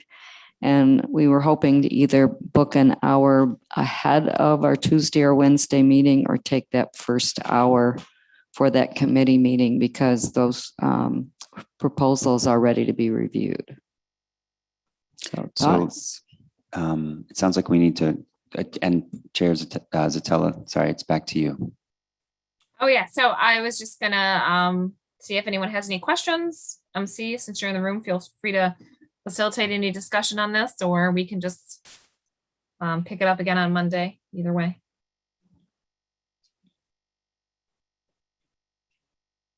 I am not seeing any hands raised in the room. So. That's true. And I think the first, Executive Director Hammersmith. We can't change Monday on Monday, or maybe even Tuesday on Monday, especially next week. The interpreters need to be booked. They would have to extend their hours. We have to redo the AV contracts. So if you want to add the hours next week, it would be very helpful to make a decision today. Can you repeat the hours that the change that you were saying? So moving Monday from 12 to 5 to 10 to 6. Tuesday would move that from 10 to 5 to 9 to 6. So we gain 2 hours there. Wednesday, change 10 to 5 to 9 to 5 to allow AV time to get out, and then also get to Mount Pleasant to set up. And then on Friday, which would be a new day, either 9 to 6 or 10 to 6. If AV can leave their equipment on Thursday, we could go the earlier schedule from 9 to 6, assuming we want to travel from Mount Pleasant to Lansing either the evening before or the morning of. Commissioner Witches. I move to accept changes of the schedule as presented by Sue Hammersmith. Do we? Can we discuss that Thursday separately, because it might be difficult for people with that travel time? And what I heard so I wanted clarity, Commissioner Witches, because I think there was an either or. Was it either 9 or 10 o'clock? Did I get that correct? It depends on if the AV contractor can leave their equipment at the MSU Union. If they can leave their equipment in the room and the room is not rented on Thursday, then we could start a little earlier. However, you need to allow for some travel time if we're in Mount Pleasant till 8 p.m. on Thursday. So depending on if commissioners wanted to head back to Lansing that evening or go the next morning, you need to allow for travel time. So you may want to just consider the 10 a.m. start. On Monday? On Friday. That would be on Friday. On Friday. How are you? So Commissioner Weiss. I guess my original suggestion, if it would possible, if we could just stay in Mount Pleasant, would they allow that and do Thursday, Friday, and Saturday if commissioners wanted to do that? And then the next week, stay at the college again, Thursday, Friday, and Saturday. The commissioners have already voted against Saturday. No Saturdays. Okay, then what about just Friday? That would save travel time, would give us more time to do some work. How about I make this easy? Weiss. Can I make this easy? Let's make this There's easy. a couple hands in the room. So yeah, my suggestion, since we're not sure on what we want to do on Friday and we have urgency on Monday, Tuesday, Wednesday, why don't we just have a motion to extend the time on Monday, Tuesday, Wednesday, and then when we come back on Monday, we can deal with the Friday start, or just agree to do Friday and then potentially just have the time be open as to the start time. So, okay, and Commissioner, Executive Director, Communications Director Woods is nodding his head. Yeah, that would work. We will know something tomorrow as relates to both Central Michigan University and Oakland University as to their availability on Friday. Okay, so what I'm hearing is that Commissioner Witches may want to amend a motion. No, not amend it. It hasn't been seconded, so we don't need to amend it. Sorry, I apologize. So I will make a motion. Please go ahead. So let's make a motion to extend our meeting times on Monday from 10 to 6, our meeting time on Tuesday from 9 to 6, and our meeting time on Wednesday from 9 to 5. So move. There was a second from Commissioner Witches. That was a motion that you made, correct? Yes, that was a motion, yes. Okay. So it's seconded by Commissioner Witches. Second. All in favor of the motion as presented? Is there any Please debate or raise your hand. discussion on the motion before we Yeah, vote? thank you. No discussion, no hands. Please continue, Chair Zatella. Okay, so let's go ahead and vote. All in favor of the motion as presented, which is changing the times from Monday 10 to 6, Tuesday 9 to 6, Wednesday 9 to 5. Raise your hand and say aye. Aye. All opposed, raise your hand and say nay. Nay. Okay, the ayes prevail and the motion carries. So let's deal with the separate issue of Friday. I move that we add a Friday meeting next week with a ending time of 6 p.m., the start time to be determined based on location and feedback from vendors. So the start time could be 9 o'clock or 10 o'clock or possibly even later, but that we will meet on Friday. The start time will be determined. The end time will be 6 p.m. Second. Madam Chair, Yes. that certainly that motion could be made, but we would need to update it at the beginning of next week to be able to properly notice it, That's fine. what the start time is. Okay, thank you. That's And then fine. I was going to also a shameless plug for local council committee as well. And for the record, there was a second from Commissioner Witches on that motion. Okay, is there any discussion or debate on the motion?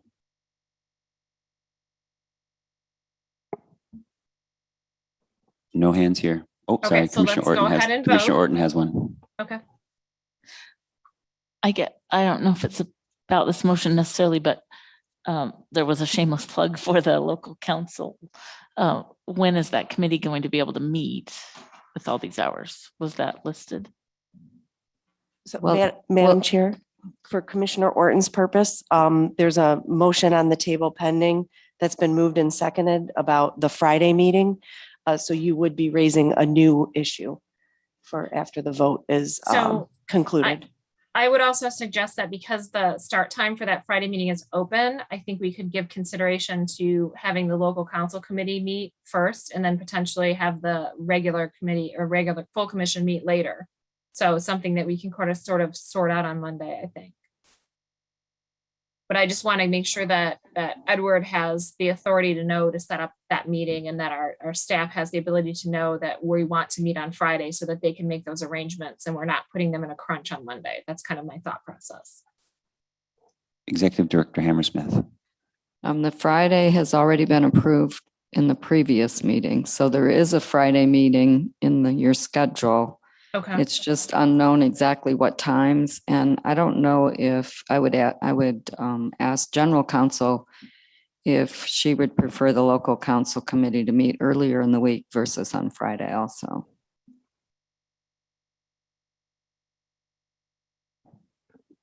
May I call on General Counsel, Chair? Yes, go ahead. Thank you so much, Vice Chair Rothorn. Yes, to respond to the executive director's query, yes,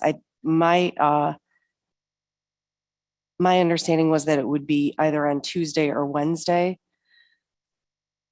That was what the committee was looking towards. That was my understanding from the executive director.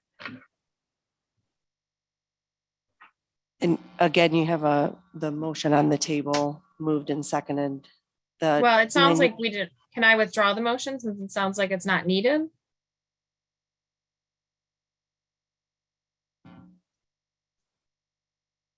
Certainly. Yeah, I'm going to withdraw the motion then, since Sue's already saying we approved it. There's no need to do it now. So to withdraw the motion. Yeah, I'm withdrawing it. Well, but you're the chair, so we have to, Vice Chair Rothard would have to facilitate. Give me 1 second, excuse me.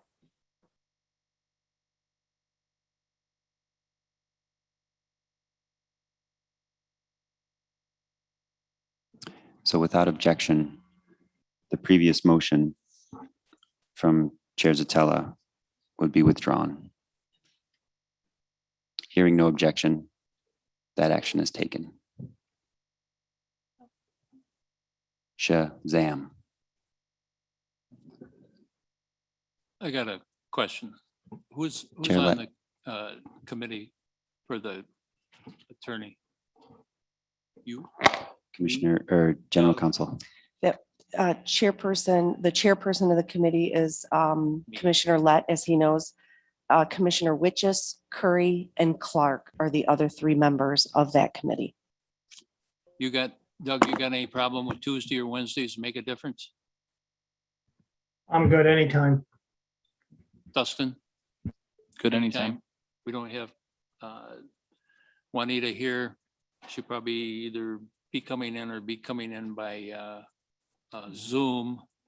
So let's do Tuesday prior to 9 o'clock. So we'll do it at 8 o'clock. Is that good? Well, just another suggestion, because Edward said that the hall on Thursday was available from 10 to 12. That might be another option too, where you don't have to come in so early. Just a suggestion. Chair Zatel, I think the idea was to try to get the committee to meet earlier in the week rather than later in the week. Sarah? Can we do Tuesday at 8 o'clock? Is that AM or PM? AM.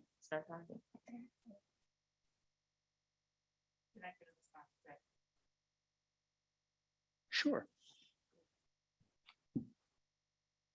All right. Thanks, y'all. Pretty collaborative map calendaring together. All right, and Commissioner Witches has a comment. Based on time, I move to adjourn. Wait a minute.